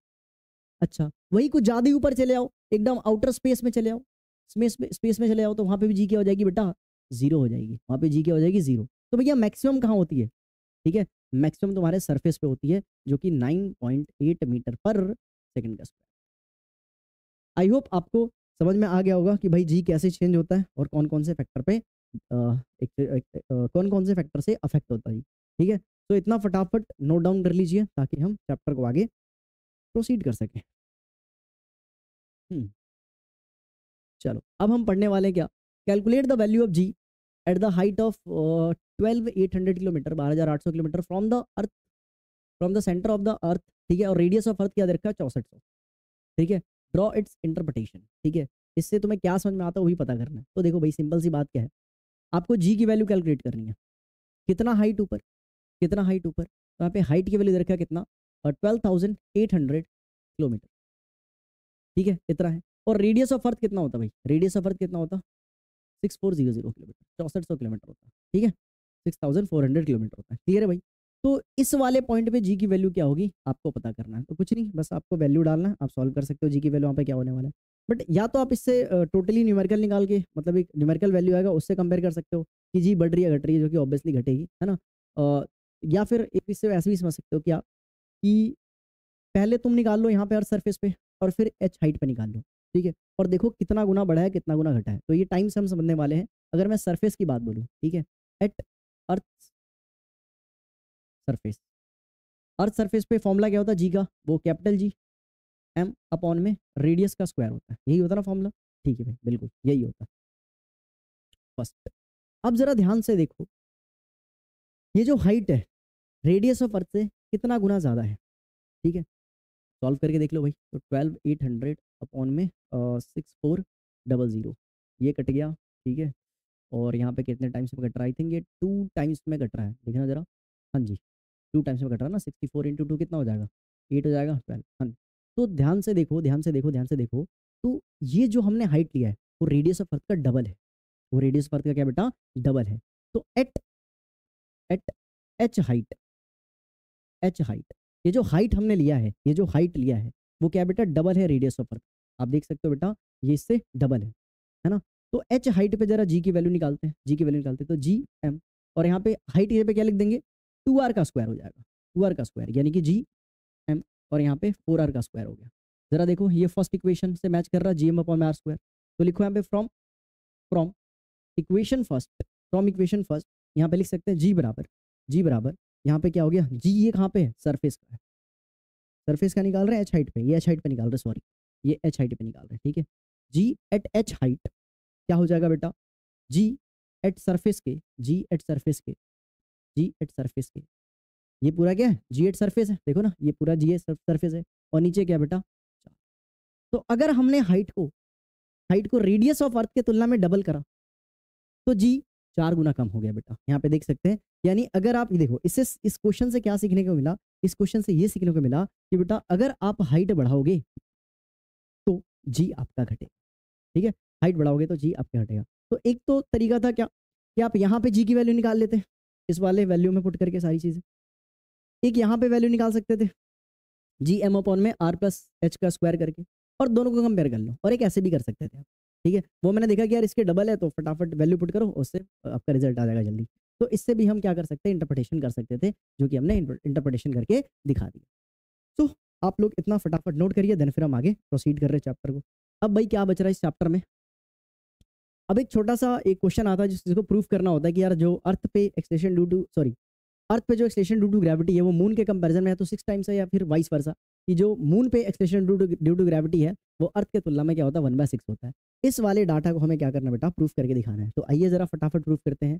The weight of an object on moon is 1/6 of the weight on the earth. देख मास तो कॉन्स्टेंट होता है भाई, वेट का फॉर्मूला क्या होता है, वेट का फॉर्मूला होता है mg। तो भाई मास तो कॉन्स्टेंट है, जी चेंज होगा, यानी कि यार पक्का मून के सरफेस पे जी 1/6 होता होगा, इसलिए वेट भी क्या हो जा रहा होगा बेटा, 1/6 होता होगा। तो मैं यही, अगर हम ये प्रूफ कर लें कि मून पे जो जी होता है वो अर्थ के जी के तुलना में क्या होता है बेटा, 1/6 होता है, तो हम इससे प्रूफ कर सकते हैं क्या, जो वेट होता है मून पे वो वेट ऑन अर्थ, किसी भी ऑब्जेक्ट का जो वेट है अर्थ पे उसके कंपेरिजन में क्या होता है, 1/6 होता है, ठीक है। अब इससे हम ये भी इंटरप्रिटेशन कर सकते हैं, जो फोर्स होता है मून पे, ग्रेविटेशनल फोर्स जो मून का है, ठीक है, वो अर्थ के ग्रेविटेशनल फोर्स के तुलना में 1/6। तो हम अगर एक भी चीज में से प्रूफ कर लिया तो तीनों अपने आप प्रूफ हो जाएगा।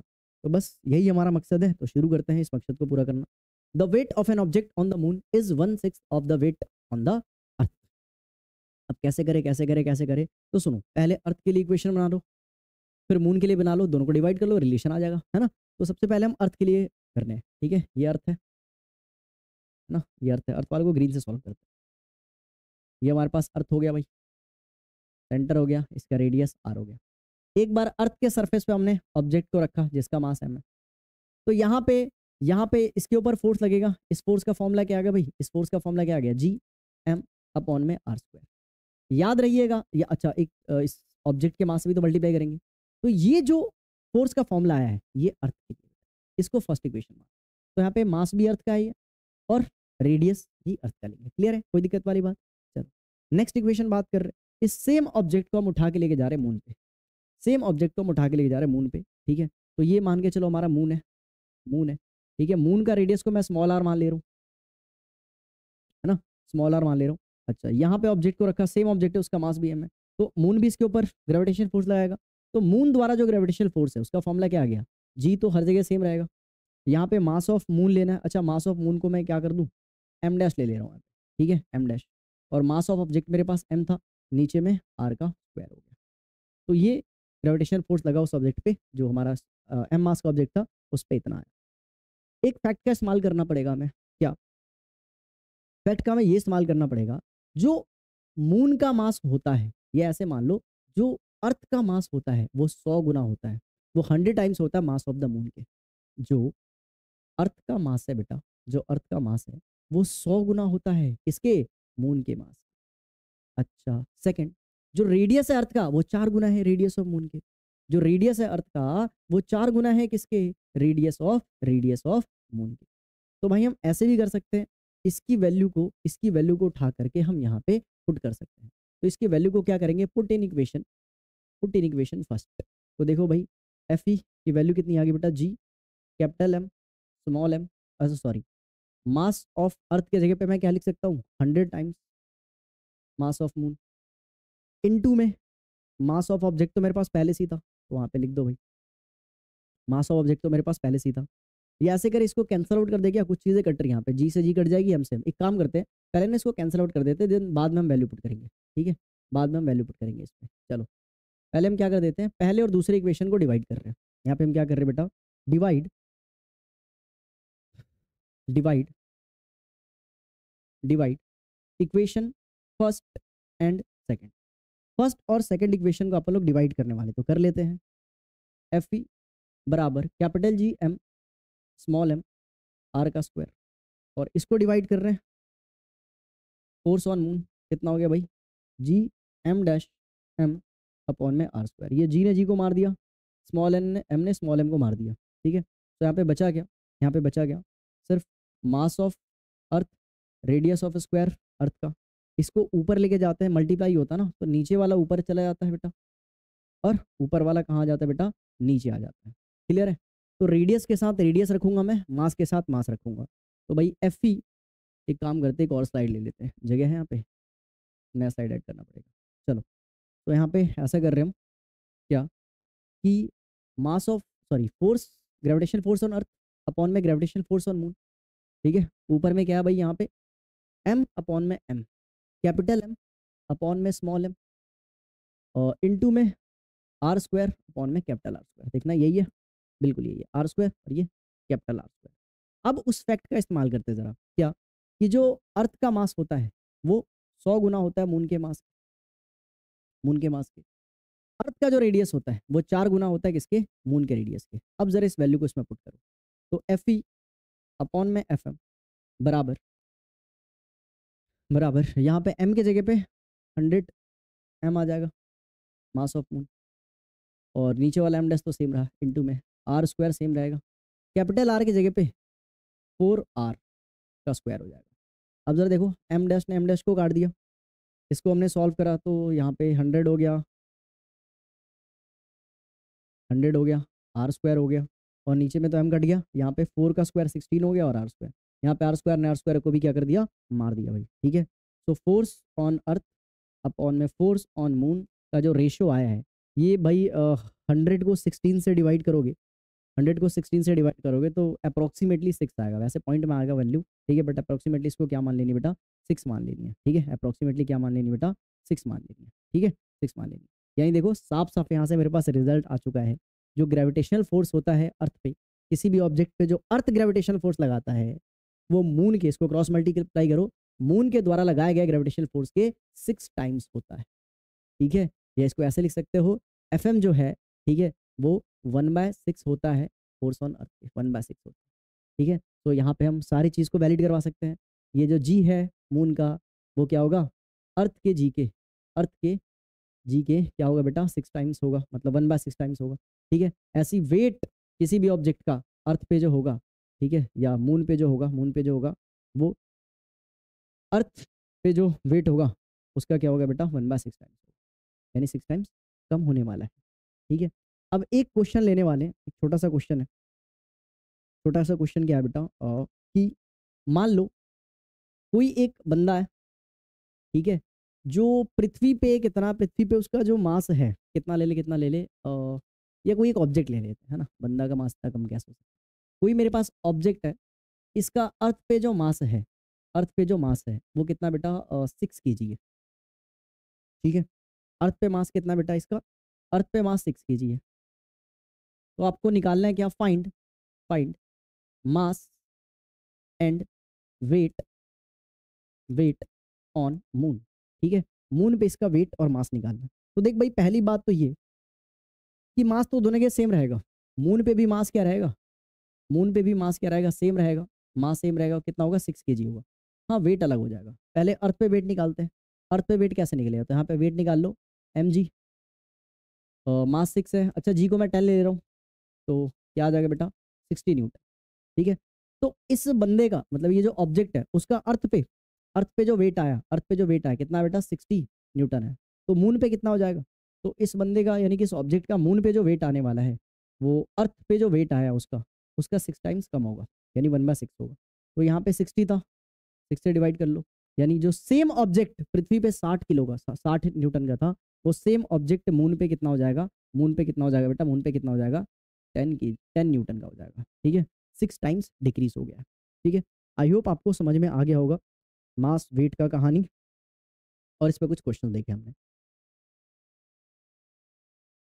हाँ जी, चलिए तो पहले क्या करना आपको, पहले फटाफट आप लोग इतना नोट डाउन करिए। ठीक है, इसको नोट डाउन कर लीजिए, और मैंने शायद टाइम नहीं दिया आपको इसका स्क्रीनशॉट लेने का, तो इसको भी नोट कर लीजिए। देन फिर हम प्रोसीड करते हैं आगे का पार्ट।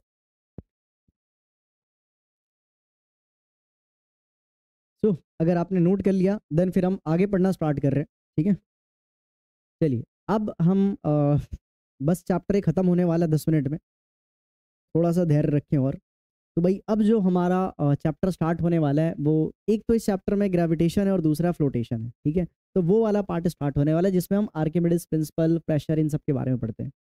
तो सबसे पहले बात करते हैं भाई थ्रस्ट क्या होता है। तो किसी भी सरफेस पे, किसी भी सरफेस या किसी भी बॉडी पे अगर कोई परपेंडिकुलर फोर्स एक्ट कर रहा होता है, तो इसी परपेंडिकुलर फोर्स को हम क्या कह देते हैं बाबू, थ्रस्ट कह देते हैं। तो थ्रस्ट क्या होता है, the force acting on an object perpendicular to the surface is called thrust. यानी परपेंडिकुलर फोर्स को हम क्या कह सकते हैं, थ्रस्ट कह सकते हैं। अच्छा, फिर ये प्रेशर क्या होता है, तो the effect of thrust per unit area is called pressure. यानी प्रेशर का तुम फॉर्मूला ऐसे बना सकते हो, प्रेशर बराबर क्या होता है, परपेंडिकुलर फोर्स जिसको हम क्या कह रहे हैं बेटा, थ्रस्ट कह रहे हैं। ठीक है, अपॉन में एरिया, इसको हम प्रेशर कहते हैं। यानी force, perpendicular force acting per unit area is called pressure. और प्रेशर का जो यूनिट होता है वो क्या हो सकता है भाई, ऊपर में फोर्स है तो न्यूटन, और नीचे में एरिया मीटर स्क्वायर, यही बराबर किसके होता है, पास्कल के। तो पास्कल जो देखा जाए तो ऐसा यूनिट होता है किसका, प्रेशर का, जिसको हम पीए से भी रिप्रेजेंट करते हैं। अब यहाँ पे आप ध्यान से देख सकते हो तो प्रेशर दो चीजों पे डिपेंड करता है, एक तो फोर्स पे और एक एरिया पे। तो प्रेशर प्रेशर जो होता है वो फोर्स के डायरेक्टली प्रोपोर्शनल होता है, जितना ज़्यादा फोर्स उतना ज़्यादा प्रेशर। ठीक है, तो अप्लाइड फोर्स के पे डिपेंड करता है प्रेशर। दूसरा, area of surface over which force act. अब ये कैसे डिपेंड करता है, तो प्रेशर जो होता है वो एरिया के इन्वर्सली प्रोपोर्शनल है। जितना ज़्यादा एरिया उतना कम प्रेशर, या जितना कम एरिया उतना ज़्यादा प्रेशर। तो ये रिलेशन होता है बेसिकली फोर्स, प्रेशर और एरिया में, और ये दो चीज़ों पे अपना प्रेशर डिपेंड करता है। हमारे डेली लाइफ में कुछ एप्लीकेशन है प्रेशर के, ये एग्जांपल्स है, जैसे कि the base of the high buildings is made wider so that weight of wall act over the large surface area. ठीक है, और प्रेशर उस पर कम है। जो लार्ज बिल्डिंग्स होती हैं, टॉल बिल्डिंग जो होती हैं, उनका जो बेस होता है वो ब्रॉडर होता है, ज़्यादा चौड़ा होता है, ताकि एरिया ज़्यादा हो तो प्रेशर कम हो सके। ठीक है, पहला एप्लीकेशन। दूसरा एप्लीकेशन क्या है, स्कूल बैग्स के जो स्ट्रिप्स होते हैं, स्ट्रैप जो होते हैं, वो ना चौड़े होते हैं। ठीक है, चौड़े ब्रॉडर होते हैं, अगर ब्रॉडर है तो एरिया ज़्यादा, एरिया ज़्यादा तो बच्चों के शोल्डर पे प्रेशर कम पड़ेगा, इसलिए। तीसरा point, fall over a large area of the shoulder and produce a less pressure and becomes less painful. अच्छा, ये इसी का पॉइंट है। ऐसा क्यों होता है, क्योंकि भाई स्ट्रैप को चौड़ा ब्रॉड रखने से क्या होगा, एरिया ज़्यादा होगा तो बच्चों के शोल्डर पे प्रेशर कम पड़ेगा, कम पेन होगा।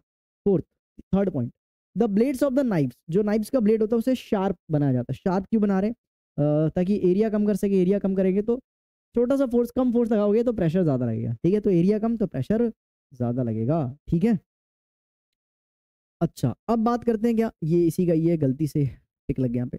All liquids and the gases are fluids. जो भी लिक्विड और जो गैस होते हैं बेटा, फ्लूइड होते हैं। ठीक है, लिक्विड और जो गैस होते हैं बेटा, लिक्विड और गैस होते हैं, ये दोनों, इनको हम क्या कहते हैं, फ्लूइड कहते हैं, क्योंकि दोनों क्या करते हैं, फ्लो करते हैं।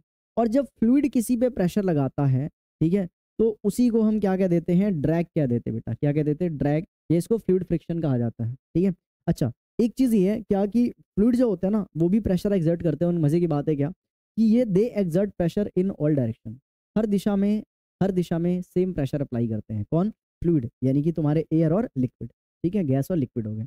चलिए तो इतना नोट कर लीजिए, देन फिर हम आगे प्रोसीड करते हैं चैप्टर को। हाँ जी, अब हम शुरू करने वाले बॉयंसी क्या होता है, बॉयंट फोर्स क्या होता है और आर्किमिडीज प्रिंसिपल को डील करेंगे, है ना।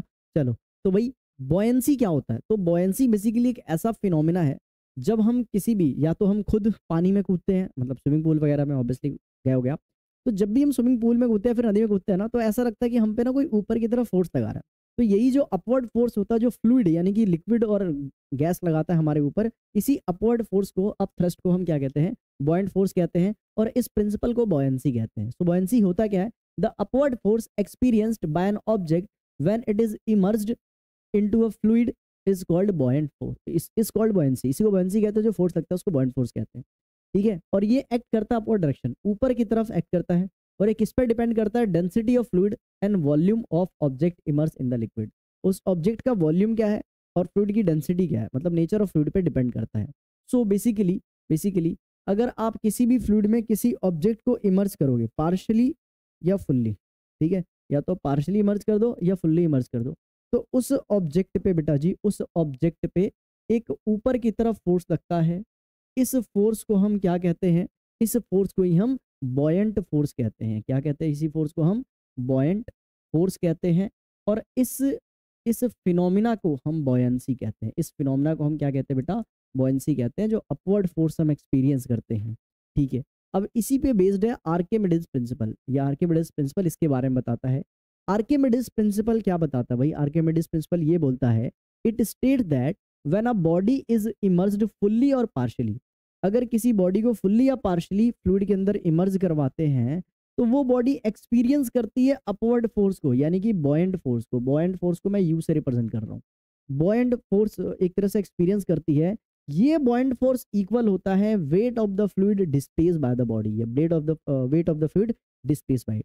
इसको जरा समझते हैं, ठीक है, इसको जरा समझते हैं। मान के चलो एक कंटेनर है हमारे पास, ठीक है, ये हमारे पास कंटेनर है, और इधर में बकेट लगा बेटा, ठीक है, पानी को रखने के लिए। इसको हमने पाइप से कनेक्ट कर दिया।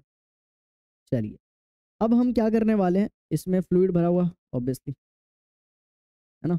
अब देखो, अगर मैं किसी ऑब्जेक्ट को इसके अंदर क्या करवा रहा हूँ, अगर किसी ऑब्जेक्ट को इसके अंदर मैं इमर्ज करवा रहा हूँ फुल्ली या पार्शियली, तो जितना वॉल्यूम इस ऑब्जेक्ट का होगा, ये जितना वेट इस ऑब्जेक्ट का होगा, उतना ही फ्लूइड क्या करेगा, डिस्प्लेस करेगा। डिस्प्लेस करके मान के चलो फ्लूइड यहाँ पे आ गया, ठीक है। तो जो डिस्प्लेस्ड, जो हमारे पास फ्लूइड है ये रहा, तो इस फ्लूइड का जो डिस्प्लेस्ड, ये जो डिस्प्लेस्ड फ्लूइड है, इसका जो वेट है वो इस बॉडी पे लगने वाले बॉयंट फोर्स के क्या होगा, बराबर होगा। यानी कि ये जो ऑब्जेक्ट पे, जब हम किसी ऑब्जेक्ट को फ्लूइड में इमर्स करवाते हैं, डुबोते हैं, तो उस पे जो बॉयंट फोर्स लगता है ऊपर की तरफ, वो बराबर होता है, ये जो लिक्विड डिस्प्लेस करा इस बॉडी ने, इसी के वेट के बराबर होता है। तो weight of weight of displaced fluid, ठीक है, डिस्प्लेस्ड फ्लूइड के वेट के बराबर होता है। कैसे भैया, तो मान लो इस ऑब्जेक्ट ने मान के चलो 10 न्यूटन के वेट के फ्लूइड को डिस्प्लेस करा है, तो उसके ऊपर फोर्स कितना लगेगा भैया, 10 न्यूटन का ही फोर्स लगेगा, 10 न्यूटन का ही फोर्स लगेगा। इसका मतलब क्या है, इसका मतलब ये है कि कोई बॉडी जितना ज्यादा पानी को डिस्प्लेस करेगी, उस पर उतना ज्यादा फोर्स लगेगा ऊपर की तरफ। यानी हाथी को भैया ज्यादा फोर्स लगेगा चींटी की तुलना में, बिल्कुल, हाथी ज्यादा वेट डिस्प्लेस करेगा तो उस पर बॉयंट फोर्स भी क्या लगेगा, हाँ, ज्यादा लगेगा। तो भाई यही तो है आर्किमिडीज प्रिंसिपल। अब जरा इसको पढ़ो, समझ में आ जाएगा। It state that when a body is immersed fully और partially in a fluid, it experience an upward force and that force is equal to weight of the fluid displaced by it। I hope आपको समझ में आ गया होगा, ठीक है। चलिए, अब हम पढ़ने जा रहे हैं, ठीक है, एप्लीकेशन ऑफ आर्किमिडीज प्रिंसिपल। और लास्ट टॉपिक है हमारा रिलेटिव डेंसिटी, ठीक है, रिलेटिव डेंसिटी हमारा लास्ट टॉपिक है। तो सबसे पहले एप्लीकेशन देखते हैं आर्किमिडीज प्रिंसिपल का। इसको इस्तेमाल करा जाता है used in determining relative density of substance. जो भी हमारे ऑब्जेक्ट होते हैं, सब्सटेंस होते हैं, बॉडी होते हैं, उनकी रिलेटिव डेंसिटी कैलकुलेट करने के लिए भी आर्किमिडीज प्रिंसिपल का यूज करा जाता है। Second, it is used in designing ships and submarines. Ships और सबमरीन्स डिजाइन करने में भी इसका हम यूज करते हैं। हाइड्रोमीटर्स और ये जो लेक्टोमीटर्स होते हैं, वो जो दूध की प्योरिटी नापते हैं कि भाई दूध में कितना मिलावट है, तो ये भी इसी प्रिंसिपल पे बेस्ड होता है, ठीक है। अच्छा रिलेटिव डेंसिटी क्या होता है बेटा, तो रिलेटिव डेंसिटी बेसिकली क्या होता है, ध्यान से देखना है। द रेश ये बेसिकली रेशो होता है, the ratio of the density of substance to that of density of water at 4 degree celsius, at 4 degree celsius is called relative density. ठीक है, यहाँ पे 4 डिग्री सेल्सियस क्यों बोल रहा हूँ भाई, क्योंकि तुम टेम्परेचर चेंज करोगे तो पानी की डेंसिटी चेंज होती है, हर चीज़ की डेंसिटी चेंज होती है टेम्परेचर चेंज करने से, इसलिए हम 4 डिग्री सेल्सियस को ही हम स्टैंडर्ड टेम्परेचर रखे हैं यहाँ पे हमने।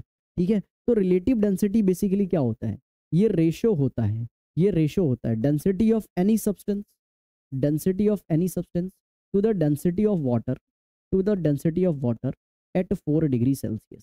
ठीक है, तो ये बेसिकली रिलेटिव डेंसिटी का फॉर्मूला हो गया। और ज़रा बताइए इसका कोई यूनिट होना चाहिए, तो भाई बिल्कुल नहीं होना चाहिए, क्योंकि रेशो है, ऊपर नीचे सेम यूनिट होगा, कट जाएगा, उसके पास क्या होती है, नो यूनिट। ठीक है, ये यूनिट लेस होता है, यूनिट लेस क्वांटिटी है, यूनिट लेस क्वांटिटी है। ठीक है, क्लियर है, कोई दिक्कत वाली बात। अब यार रिलेटिव डेंसिटी पे क्वेश्चन कर ले रहे हैं। ठीक है, रिलेटिव डेंसिटी पे क्वेश्चन कर ले रहे हैं, क्या बोल रहा है, relative density of a gold कितना है 19.3, द डेंसिटी ऑफ वाटर दिया है कितना 10⁻³ kg per metre cube, what is the density of the gold in kg per metre cube. तो भाई रिलेटिव डेंसिटी का फॉर्मूला क्या होता है, relative density of gold upon में relative density of pani. Relative density gold का दिया है कितना 19.3, गोल्ड का डेंसिटी निकालनी है, निकाल सकते हैं। पानी की डेंसिटी कितनी है 10⁻³ है, इसको क्रॉस मल्टीप्लाई कर दो, तो जो गोल्ड की डेंसिटी है, गोल्ड की जो डेंसिटी हो कितनी आ गई, अरे कुछ नहीं करना पड़े तो ऐसे ही आ गया answer 19.3 into 10⁻³ kg per metre. तो ये हमारे पास डेंसिटी ऑफ गोल्ड आ गया, डेंसिटी ऑफ गोल्ड आ गया। क्लियर है, कोई दिक्कत वाली बात। चलिए भाई एक और यहाँ पे क्वेश्चन दे रखा है, a force of 20 newton acts upon a body whose weight is this 9.8, what is the mass of the body and how much its acceleration. भाई मान के चल कोई एक बॉडी है, इस पे फोर्स कितने का लग रहा है बेटा, 20 न्यूटन का फोर्स लग रहा है, 20 न्यूटन का फोर्स लग रहा है। ठीक है, 20 न्यूटन का फोर्स लग रहा है, तो a force of 20 newton acts upon a body whose weight, इसका वेट कितना बेटा, इसका वेट कितना है 9.8 न्यूटन है। ठीक है, तो पूछ रहा है क्या, पूछ रहा है क्या basically what is the mass of the body and how much it is acceleration, it's acceleration कितना हो, इसका एक्सेलरेशन कितना होना चाहिए। तो भाई इस वाले वेट से हम क्या निकाल सकते हैं, वेट से बेसिकली हम क्या निकाल सकते हैं, वेट हमें पता हमेशा सेंटर ऑफ अर्थ की तरफ होता है। ठीक है, तो 9.8 है न्यूटन है, इससे हम मास निकाल सकते हैं, है ना, और इससे हम एक्सलेशन निकाल सकते हैं। तो मास का फॉर्मूला क्या होता है, मास का बेसिकली वेट का फॉर्मूला होता है, वेट होता है बेटा mg, वेट कितना होता है बेटा mg, वेट कितना होता है mg। ठीक है, mg होता है वेट। अच्छा देखो वेट दे रखी है, वेट कितनी दे रखी है बेटा 9.8 दे रखी है। ठीक है, मास, मास इसका दिया नहीं, वही तो निकालना है। ठीक है, वही तो निकालना भाई। ठीक है, जी की वैल्यू कितनी होती है 9.8 होती है, इसको डिवाइड कर दो, तो मास बराबर क्या हो गया 9.8 अपॉन में 9.8 कट के क्या आ गया बेटा 1 kg आ गया। ठीक है, तो मास इस बॉडी का कितना आ गया 1 kg। अब एक्सलेशन तो निकाल सकते हैं, बहुत आसान है। एक्सलेशन कैसे निकालेंगे, फोर्स बराबर क्या होता है मास इनटू एक्सेलरेशन। ठीक है, फोर्स कितना अप्लाई हो रहा है इस पे 20 न्यूटन का। ठीक है, मास कितना है 1 kg का, तो भाई एक्सेलरेशन आ गया यहाँ पे, एक्सेलरेशन भाई डिवाइड करेंगे तो सिंपली और 20 मीटर पर सेकंड का स्क्वायर आ जाएगा। चलो भाई, सो यहाँ पे हमने क्वेश्चन कर लिया। तो इसी के साथ भाई हमारा वैसे तो चैप्टर खत्म हो जा रहा है ना, वैसे तो चैप्टर खत्म हो जा रहा है, बट एक छोटा सा कॉन्सेप्ट होता है और इस पे सवाल भी आ जाते हैं, वैसे डायरेक्टली ये नहीं आते, बट हाँ इस पे ऐसे क्वेश्चन आता है क्या, किधर गया, लॉ ऑफ फ्लोटेशन पे आता है बेसिकली। ठीक है, क्या मैंने वो स्लाइड ऐड नहीं करा, चेक कर ले रहा हूँ मैं। वही तो न्यूमेरिकल्स के स्लाइड है। अच्छा अगर आप चाहते हैं कि भाई इस चैप्टर के, इस पूरे चैप्टर के न्यूमेरिकल का भी वन शॉट अपलोड कर दूं, तो यार प्लीज़ कमेंट करके बताना। ठीक है, अगर कुछ बच्चों का रिस्पॉन्स आया तो मैं इस चैप्टर का वन शॉट भी अपलोड कर दूंगा जल्द ही। तो अच्छा एक टॉपिक होता है लॉ ऑफ फ्लोटेशन, उसको भी कर ले रहे हैं। ठीक है, कि कौन सा ऑब्जेक्ट डूबेगा कौन सा तैरेगा, तो उसको भी हम डिस्कस कर ले रहे हैं। आ जाइए, law of flotation, laws of flotation. ठीक है, इसमें हम देखने वाले कौन सी ऑब्जेक्ट तैरेगी, कौन सी डूबेगी और कौन सी डूबते हुए तैरेगी, ये क्या बोलती है, आओ डिस्कस करते हैं। देखो भाई 3 केसेस यहाँ पे ले रहे हैं। ठीक है, मेरे पास यहाँ पे 3 बकेट है, 3 बाल्टी ले लिया हमने, इसमें भर दिया पानी, इसमें भर दिया भाई साहब पानी। ध्यान से पढ़ लो भाई वरना पेपर में याद आ जाएगी नानी। चलिए, यहाँ पे एक ऑब्जेक्ट है। अब सुनो, मान लो ये जो ऑब्जेक्ट है, एक तो इसके नीचे वेट, इसका ग्रेविटेशनल फोर्स काम कर रहा होगा जो कि mg, और एक इसके ऊपर बॉयंट फोर्स लग रहा होगा। बॉयंट फोर्स को मैं क्या लिख दूं, ये एफ बी लिख दे रहा हूं मैं, बॉयंट फोर्स हो गया। ठीक है, तो अगर बॉयंट फोर्स ज्यादा होगा वेट से, इस बॉडी के वेट से बॉयंट फोर्स ज्यादा होगा, तो ये जो ऑब्जेक्ट है, ऑब्जेक्ट जो है वो क्या करेगा, फ्लोट करेगा। ऑब्जेक्ट क्या करेगा बेटा जी, फ्लोट करेगा। इसको आप बचपन से ऐसे याद करते थे क्या, कि अगर किसी वस्तु की डेंसिटी कम हुई पानी की डेंसिटी से, ठीक है, अगर किसी ऑब्जेक्ट की डेंसिटी, अगर किसी ऑब्जेक्ट की डेंसिटी कम हुई किससे, वाटर की डेंसिटी से, तो वो ऑब्जेक्ट क्या करता, फ्लोट करता है। तो इसको ऐसे भी समझ सकते हैं। सेकंड केस क्या है बेटा, कि अगर मान के चलो ये वेट है इसका और ऊपर में बॉयंट फोर्स लग रहा है, ठीक है, तो अगर बॉयंट फोर्स की वैल्यू उसके ऑब्जेक्ट के वेट से कम है बेटा, ऑब्जेक्ट के वेट से कम है, तो ऑब्जेक्ट क्या कर जाएगी, सिंक कर जाएगी, यानी कि डूब जाएगी। ठीक है, इसको ऐसे भी समझ सकते हो। इसका मतलब अगर वेट ज़्यादा है, इसका मतलब जो ऑब्जेक्ट की डेंसिटी है, ऑब्जेक्ट की डेंसिटी है वो ज़्यादा है किसके, पानी की डेंसिटी से, इसलिए ऑब्जेक्ट वो सिंक कर गई, है ना। इसलिए ऑब्जेक्ट क्या करेगी बेटा, वो सिंक कर गई। तीसरा केस, तीसरा केस क्या होता है, तीसरा केस के लिए थोड़ा ये वाटर का लेवल सही बना दे रहा हूँ मैं। ठीक है, ये पानी का लेवल है, इसके नीचे पूरा पानी है। चलो अब देखो, थर्ड जो केस है बेटा, मान लो ये ऑब्जेक्ट है, ठीक है, वेट और ऊपर की तरफ लग रहा है बॉयंट फोर्स। तो अगर लगने वाली जो बॉयंट फोर्स और इस बॉडी का वेट है वो दोनों बराबर आ गया, तो आपको बताना है कि ऑब्जेक्ट डूबेगी या तैरेगी। फटाफट कमेंट करके बताओ भाई। ठीक है, चलो अगर आपको पता चल गया होगा तो अच्छी बात है, वरना मैं बता दे रहा हूँ। देखो भाई, अगर ऐसा केस होता है कि बॉयंट फोर्स और वेट दोनों बराबर होते हैं ना, तो एक्चुअली में तैरती तो है बट सरफेस के अंदर तैरती है, डूबे हुए तैरती है। कैसे, नहीं ऐसा अच्छा नहीं लग रहा, ऐसे समझ लो क्या, कि वाटर के सरफेस के अंदर तैरेगी, सरफेस के ऊपर नहीं तैरेगी वो। ठीक है, तो इस केस में ऑब्जेक्ट क्या करेगी बेटा, ऑब्जेक्ट फ्लोट करेगी। ठीक है, फ्लोट करेगी, float but under, float but under, under water surface. ठीक है, वाटर सरफेस के अंडर में फ्लोट करेगी, बाहर ऊपर में आपको नहीं दिखने वाली है।